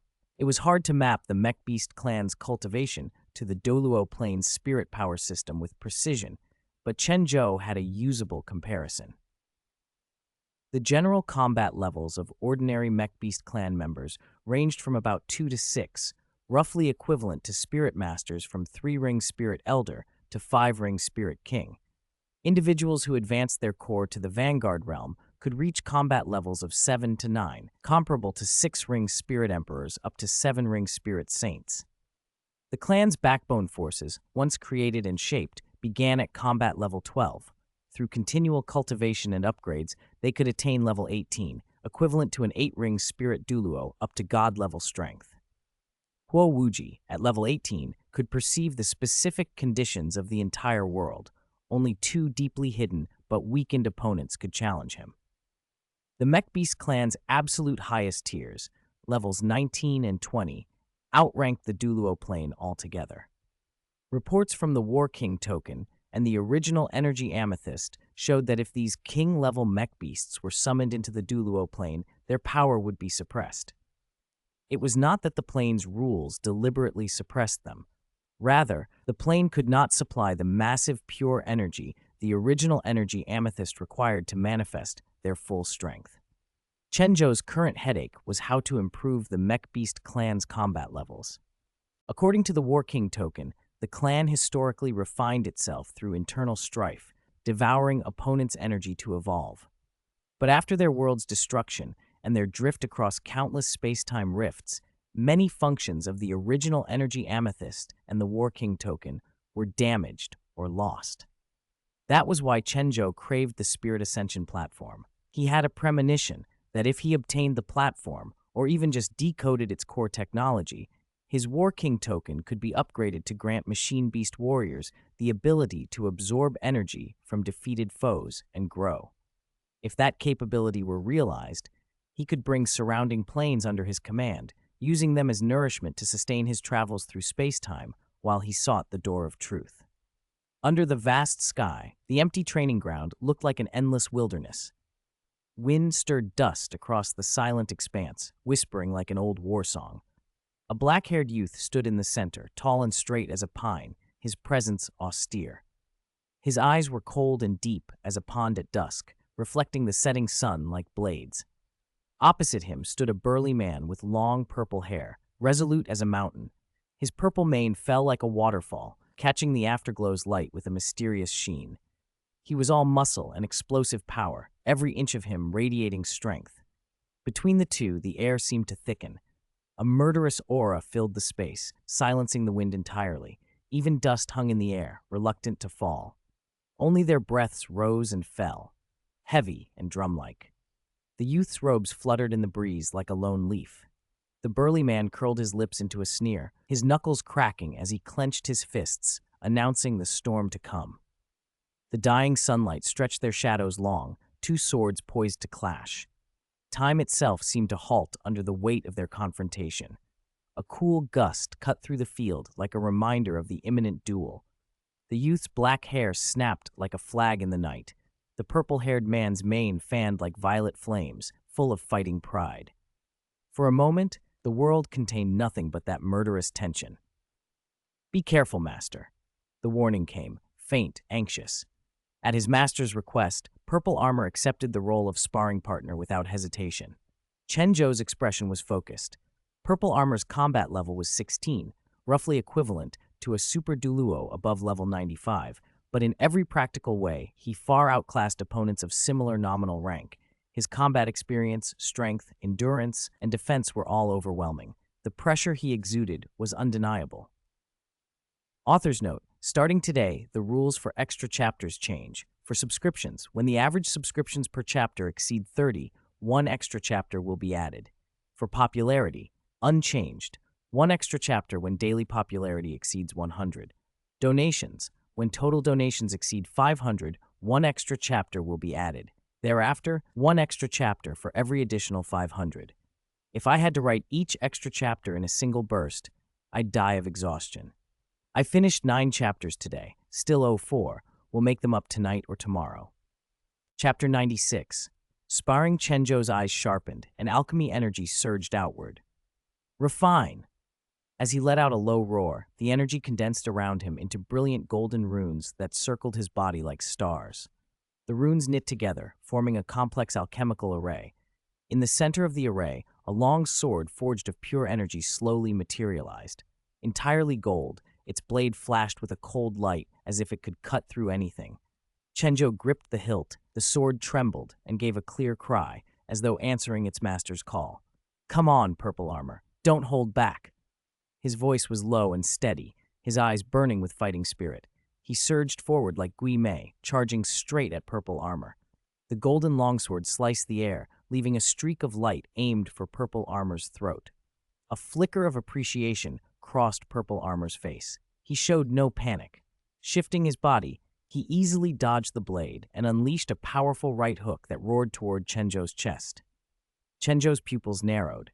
He pulled his sword back and condensed alchemy energy into a golden shield over his torso. But Purple Armor's blow was overwhelming. The shield cracked at the impact. A massive force struck Chen Zhou, and he was hurled backward, crashing heavily to the ground. Purple Armor, having heard no order to stop, didn't let up. He became a purple streak of light and passed Chen Zhou, bringing both hands down like hammers to smash him. How could an alchemist be foolish enough to engage in pure brawling with a strong foe? Chen Zhou rose, watched Purple Armor bearing down on him, and smiled. 3 arrays arranged in the shape of the character for product materialized around him. Wind of Destruction, Ice Prism Descent, Water Curtain Heaven's Fall, Refine, Arctic Storm. Refinement line alchemists excel at turning any advantage in their favor. If none exists, they make one. In an instant, a cyan hurricane, snow-white ice prisms, and a deep blue water curtain converged into a massive storm vortex before Chen Zhou, a roaring maelstrom of ice and water sweeping toward Purple Armor like a devouring dragon. Purple Armor's expression darkened. He hadn't expected Chen Zhou to unleash such a powerful conglomeration of alchemy so quickly. He dared not be careless. His body vibrated and purple energy erupted, forming a thick barrier that enveloped him. Boom! The storm slammed into the energy shell with a deafening crash. Violent ripples of force tore through the training ground, splitting the earth with deep fissures. The vast ground was transformed into an arctic world of ice and snow. Flakes filled the air, and bone-chilling winds howled as if trying to freeze everything. Chen Zhou stood at the storm's eye, the golden longsword still glittering in his hand. In his previous life, his alchemy had long since reached its peak, reduced to fundamentals, yet capable of feats once only theoretical. And now, reborn, he only lacked time. Fusing multiple elements into a power that could shake heaven and earth was mere wristwork. Purple Armor's figure flickered within the vortex. His energy barrier creaked under the assault, but he did not retreat. He bellowed, and purple power burned around him like angry flames, forcing back against the storm. "My lord, your alchemy is truly extraordinary." The voice carried through the storm, edged with admiration and battle lust. Chen Zhou smiled faintly, a trace of cold in his eyes. Purple armor, I told you, go all out. Don't hold back. He hardly finished before he lashed out with the golden sword. Alchemy condensed again, spawning countless golden sword lights that rained down on purple armor like a torrent. Each beam bore a destructive edge that seemed capable of tearing space itself. Purple armor's face turned grim. He adjusted his stance, clapped his palms, and condensed purple energy into a vast shield. The sword lights struck it, producing a cascade of metallic clangs. Sparks flew. Energy rippled outward. Boom! The shield buckled and finally shattered under the onslaught. Purple armor was shoved back several steps, his boots leaving deep impressions in the ground. Yet excitement lit his features. My lord, your strength surprises me. Fanatic fervor flashed in his voice. His body vibrated once more as purple energy flared, forming a massive vortex that swallowed the surrounding ice and storm. Chen Zhou's brow tightened. Purple armor's power was climbing rapidly, like a slumbering beast waking. He knew purple armor had started to pour out his true might. The next exchange would be fiercer. Good. Chen Zhou's reply was calm and firm. He rose slowly into the air as alchemy energy coalesced into a vast golden halo. Within it, runes flickered like a narration of ancient alchemical mysteries. Refined Judgment Sword. The halo contracted and became a titanic golden longsword, dozens of meters long, its blade a blinding cold light that promised nothing but cleaving force. Chen Zhou grasped the hilt with both hands and brought it down. The Judgment Sword, carrying world-shattering power, slashed toward purple armor. Purple armor's eyes hardened. This strike was something else entirely. If he took it head-on, he would likely be wounded. His body changed instantly. Muscles that had been flesh took on a sheen of deep, purple metal, as if turning to steel. Purple electric light danced in his eyes, and violent lightning crackled around him, like a thunder god stepping from legend. Purple lightning, thousand Jin break! He roared and slammed his palms together. Purple lightning condensed into a towering column, a roaring thunder dragon of energy, aimed squarely at Chen Zhou's Judgment Sword. Boom! Sword light and purple lightning met with an ear-splitting roar. Golden slashes twisted with violet bolts, weaving into a colossal vortex that threatened to swallow the entire training ground.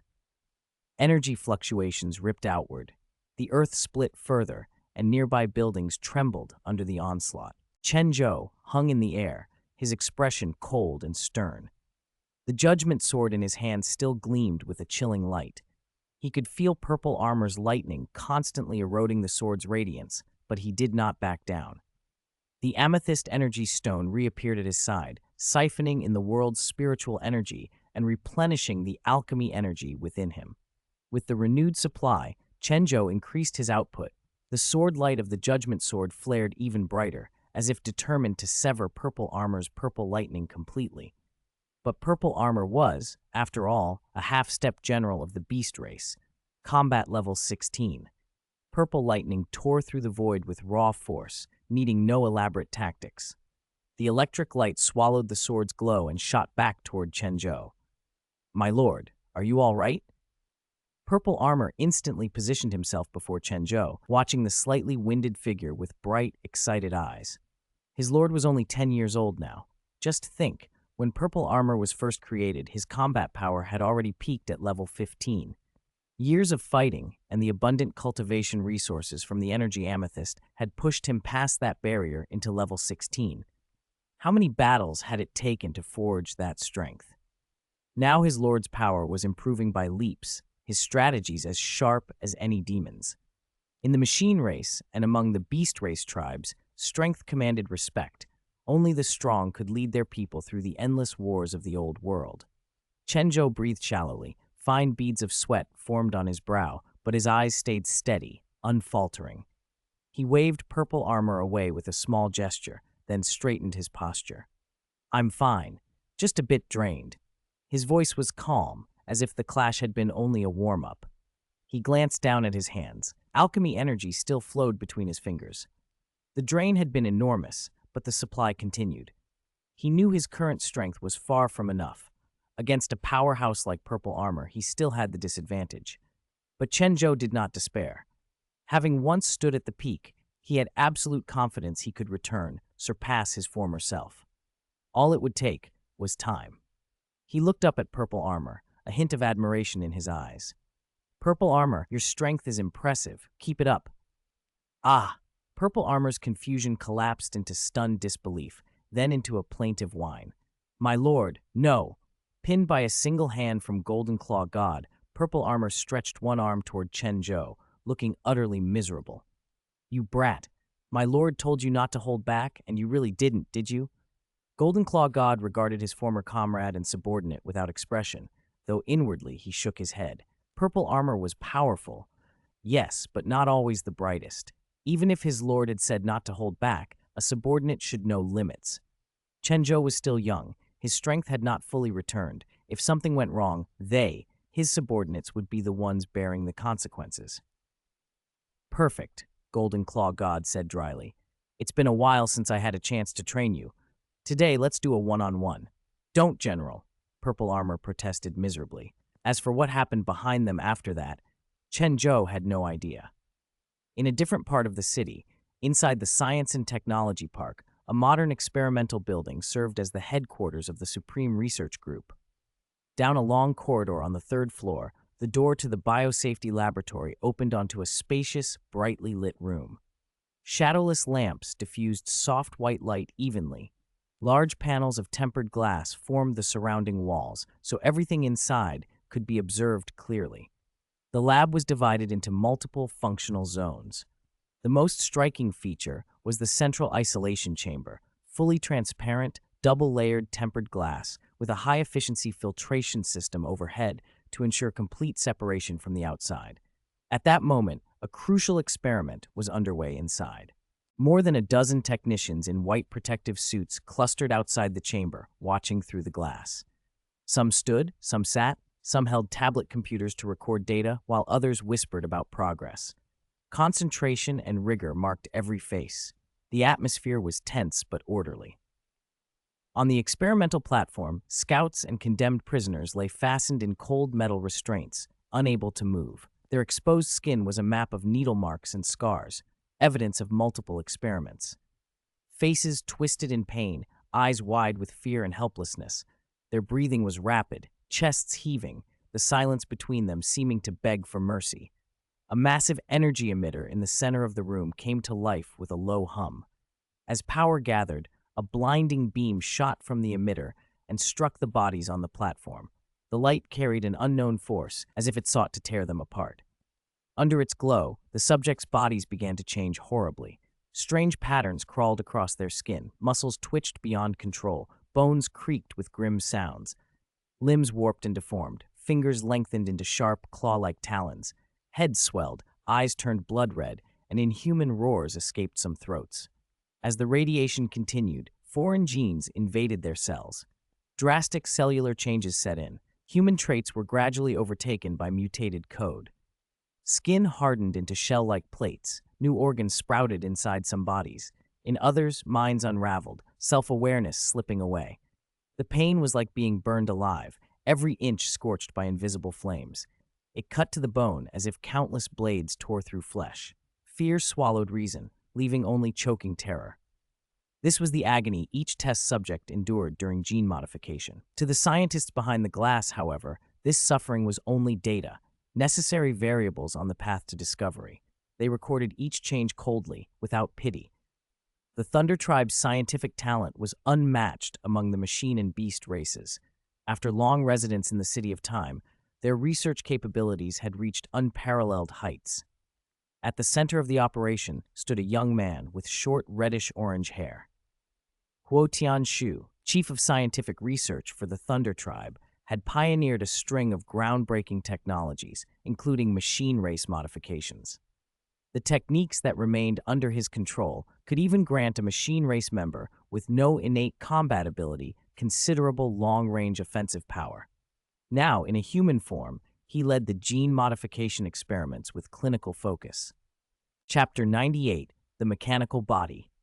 Huo Tianshu stood outside the isolation room, his gaze fixed coldly on the experimental platform. Based on current progress, the gene modification program shown by the sequencing of the original energy amethyst is still incomplete. We need more experimental data to perfect the process, he said.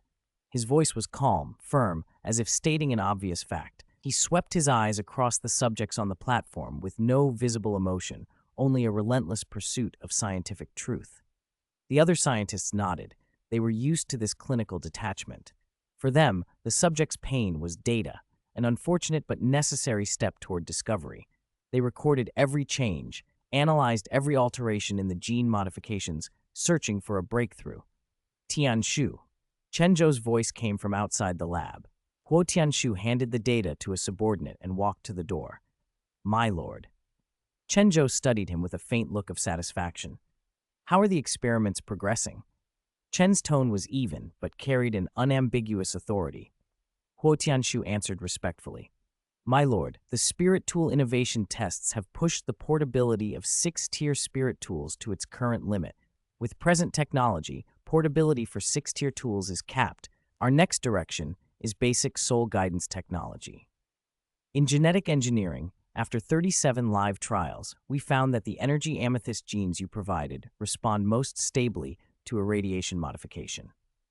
We are developing a gene modification adapter that records various gene profiles and lets potential test subjects run a compatibility check. The higher the compatibility, the greater the chance of success. The bottleneck is the small number of recorded genes. We lack sufficient experimental and matching data to build a large-scale gene database. Huo Tianshu's measured report filled the lab. Chen Zhou listened, scanning the room before his gaze settled on the subjects undergoing modification. Their pain did not touch him. He only watched the prospects. Insufficient gene recording is indeed a problem, he said. He thought for a moment. That's not hard to fix. Give me time. The entry method for the primary Spirit Ascension platform will be implemented soon.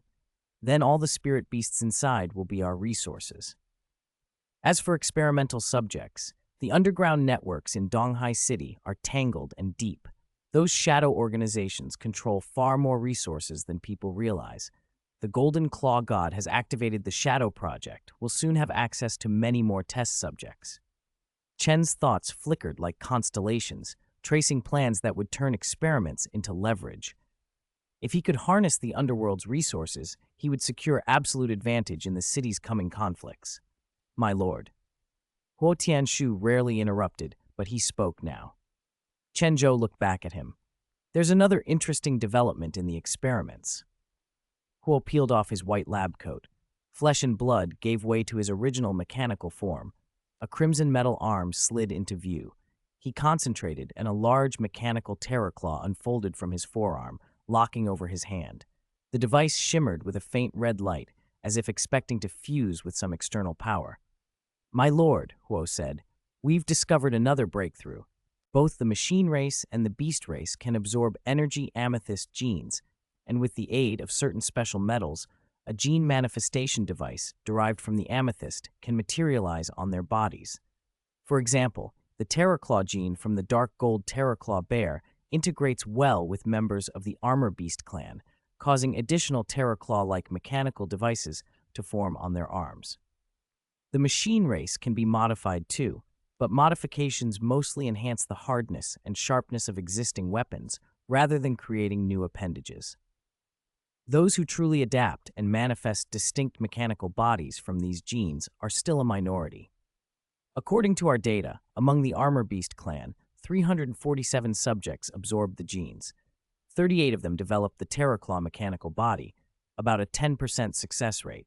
The rest showed no abnormalities and generally gained increased hardness and weapon sharpness.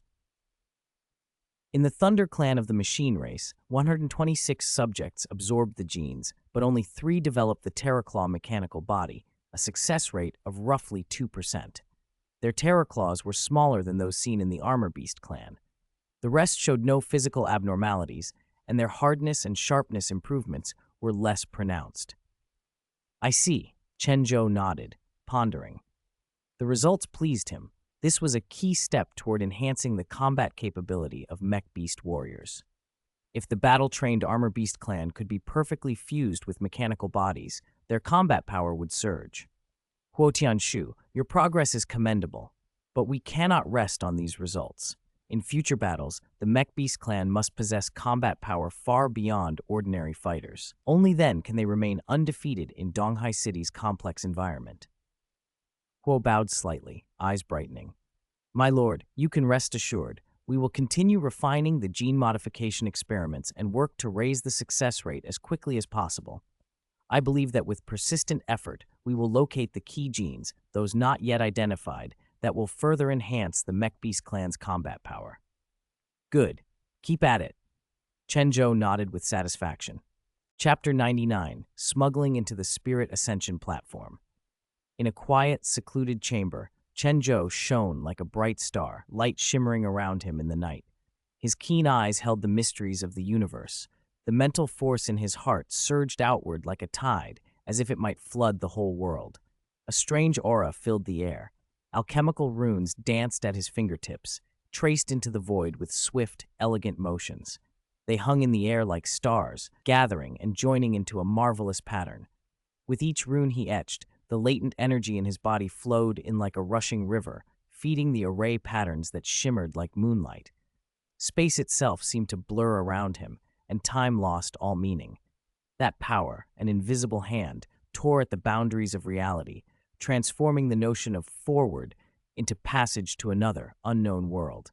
He drew a deep breath, whispered the final incantation, and with a light step crossed the realm of nothingness. A soft breeze brushed his face. Before him stretched a primeval forest, an ocean of green. Towering trees punched into the clouds, sunlight mottled the undergrowth, casting dappled shadows like a dream scroll slowly unfurling. Spirit Ascension Platform. Chen Zhou smiled, calm and confident, and ran his vast mental force over his body. As he expected, compared to the form he had while in the Spirit Transfer Pagoda, where his soul had been attached to a barrier by a special link, this body was purer, stronger. Accompanied by the calls of azure birds, he felt an intimate connection to every inch of the land. This was a world, a real world, if incomplete. He felt the soil beneath his feet and wondered who could craft such a place. It should not, by rights, be only half finished. But it was, and that worked to his advantage. Even a weak world is a world. If it were complete, Chen Zhou's current strength wouldn't suffice for his plans. Here, with the Earth spiritual rune fully inscribed, the rune representing balance, he would be able to begin forbidden alchemy. First, though, he had to break through to Spirit Elder. Chen Zhou had been stuck at the level 30 bottleneck for a long time. He only needed to enter the Spirit Ascension platform again and take Fei Gu, Fat Gu, along to extend his cultivation years. Once Fei Gu reached the Millennium threshold and became a Millennium Soul Spirit, the beast would grant him 3 spirit rings, enabling Chen Zhou to shatter the level 30 limit. Gu Gu, Gu. Fei Gu, who hadn't been outdoors in a while, cried out at the sight of the comfortable, wild scenery, announcing his return to the forest. Joy lit his white figure as he darted through the primeval canopy like a wisp of smoke, soaking up the warm sunlight and dancing with abandon. Spirit beasts belonged in places like this. Chen Zhou watched, a faint smile on his face. Though the Nightwind carved owl, Fei Gu's species, was one of the fiercest of owl-type spirit beasts, Fei Gu always had a docile, almost childlike reverence for nature around Chen Zhou. Let's go. Time to hunt. A fierce glint came into Chen Zhou's eyes. The last riot in the Spirit Ascension platform had ended abruptly with the appearance of a dark gold terraclaw bear. This time, he intended to hunt enough spirit beasts to absorb the spiritual halos they released and to record their genes into his original energy Amethyst, expanding his Mecha Beast Clan. Under the moonlight, the rampage black steed emerged in clear outline. Its massive body was cloaked in deep black fur that seemed to be the very darkness of night, exuding a chilling aura. One eye was gone, its face was scarred by age and battle. The remaining eye was a bottomless abyss, fierce, wild, and warning any who approached. Its mane looked like blades, each strand a silent threat. When it galloped, each hoofbeat felt as if it crushed life itself. The air around it grew heavy. The ground nearby was stained with blood from a recent struggle, and whatever lay scattered had been torn apart by the beast without mercy. The rampage black steed trembled, its muscles tensing and then easing as it caught a scent. Hunger and alertness flashed across it, the single eye narrowed to focus on a potential threat. The crimson light within that eye flared. Guided by the scent, it advanced step by step. Elsewhere, Chen Zhou drew his sword and cut through the waist of a swift wind wolf. The wolf's death released a spiritual halo that flew into Chen Zhou, nourishing both his spirit and his soul. Fei Gu had outgrown perching on Chen Zhou's shoulder. Breaching the millennium barrier had transformed him. Now he stood proud on an ancient treetop, his deep eyes like black voids, radiating a suffocating killing intent. His feathers shimmered in the breeze. The air seemed to grow heavy under his presence. Every movement spoke of absolute majesty and ruthless precision. A moment earlier, Fei Gu had torn a flame ghost leopard out of the darkness with lightning speed. The leopard's screams were cut short as crimson claw marks ripped its body, and a foul-smelling blood trail spread under the moonlight like a demonic crimson bloom. Fei Gu perched on the carcass and let out a soft, strange cry that echoed from the depths of his spirit, an expression of innate ruthlessness. In that instant, Fei Gu was terrifying. His vast black wings were like a curtain. When spread, they devoured the starry sky. His metal-dark feathers gleamed coldly, his hooked beak flashed as if it were a blade, and his iron claws were ready to tear any intruder apart. He was still Fei Gu to Chen Zhou, familiar and beloved, but to others he embodied primal fear. Fei Gu cried out once more, a sound that was both triumph and challenge. With the night as their hunting ground, Chen Zhou and his companion moved like shadows, intent on gathering spirit halos and new genes to strengthen their clan, and on taking the next step toward breaking the barrier that stood between them and Spirit Elder. Author's note: of the 7 ode chapters, 4 have now been posted. 3 remain. Congratulations on officially breaking 100 popularity. Thank you all for your support. Tomorrow, I will post the usual 3 chapters, bringing the total to 7 updates. The author is very grateful and never expected such results. Chapter 100, Enemies on a Narrow Road. Well done, Fei Gu. Chen Zhou smiled faintly, pride and relief swelling in his chest. As Chen Gugu completed his transformation, a hidden power poured into him like a steady stream. It had never been this strong before, as if it resonated with every living thing nearby, filling him with vigor. A pale purple spirit ring appeared, joining the 2 smaller yellow rings he already had. A 3-ring Spirit Elder. He had broken through. Chen Zhou was now a level 31 Spirit Elder. Hard to believe for a 10-year-old, but it was true. Hiss, hiss. A familiar hiss echoed from the distance. In the primeval forest of towering trees, 100 meters could be enough to hide an elephant, yet Chen Zhou recognized the sound instantly. Rampage Black Steed. Enemies on a narrow road. Perfect. This time I'll finish you. Determination lit his eyes. Facing a top-tier spirit beast like the Rampage Black Steed, he had to give everything. He glanced at his companion. Chen Gugu had transformed into the night wind carved owl, every bit as majestic and deadly as his new title suggested. His reply was a low rumble, a thunder in miniature, as if announcing he was ready for the duel. The steed's neigh grew nearer, scenting prey. The idea of blood seemed to heighten its excitement. Its single, crimson-lit eye flashed in the pale moonlight. Chen Zhou and Chen Gugu exchanged a single, wordless look and stepped forward in sync. A ripple ran through the trees. Alchemy runes flared behind Chen Zhou's eyes as he used his mental force to marshal the surrounding spiritual energy, preparing for the imminent clash. Charge! Chen Zhou roared and leapt, his strengthened body cutting through the air like a hawk. The Rampage Black Steed sensed the unusual aura and issued a furious roar that shook the forest. Its hooves struck the ground with the force of thunder, tearing the earth as it thunderingly closed the distance. Red light warmed Chen Zhou's gaze. The thirst for retribution flared inside him. A 10-generation grudge could be avenged. 1 Rampage Black Steed, 1 dark gold Terrorclaw Bear. Today he had met the first. The steed's massive form hurtled forward, front hooves raised like axes. Time seemed to thin, the forest holding its breath. Gugu. Chen Gugu cried out a warning and spread his wings wide, plunging as a black shadow toward the beast. Since ascending to the Millennium Soul Spirit level, he had fully adapted to the transformation granted by the energy Amethyst. His feathers gleamed like forged metal, his talons could rend iron, his beak could pierce rock. No longer a simple owl that launched wind blades, he was the night wind carved owl, with the winds of heaven and earth favoring his blood. The rampage black steed felt only a cutting gale and a flash of black lightning aimed straight for its face. As a feral apex among spirit beasts, only the most monstrous kin, the dark gold terrorclaw bear, for example, could suppress it. Night wind carved owl? It did not intend to dodge. With a gusting exhale, the steed's massive body slammed forward like a thrown cannonball. They met midair. Talons and hooves collided with a sound like mountains cracking, releasing shockwaves that rattled the trees. Chen Zhou was shoved back by the impact, flipping and then stabilizing with a furious flap. The steed, momentarily unbalanced, used its momentum to launch another brutal charge, hot breath and oppressive force aimed to crush. Alchemy. Gugu. Chen Zhou's round eyes glinted crimson with killing intent. Their minds were linked. Chen Zhou read him instantly. He wanted to continue the fight alone as the night wind carved owl. Is that so?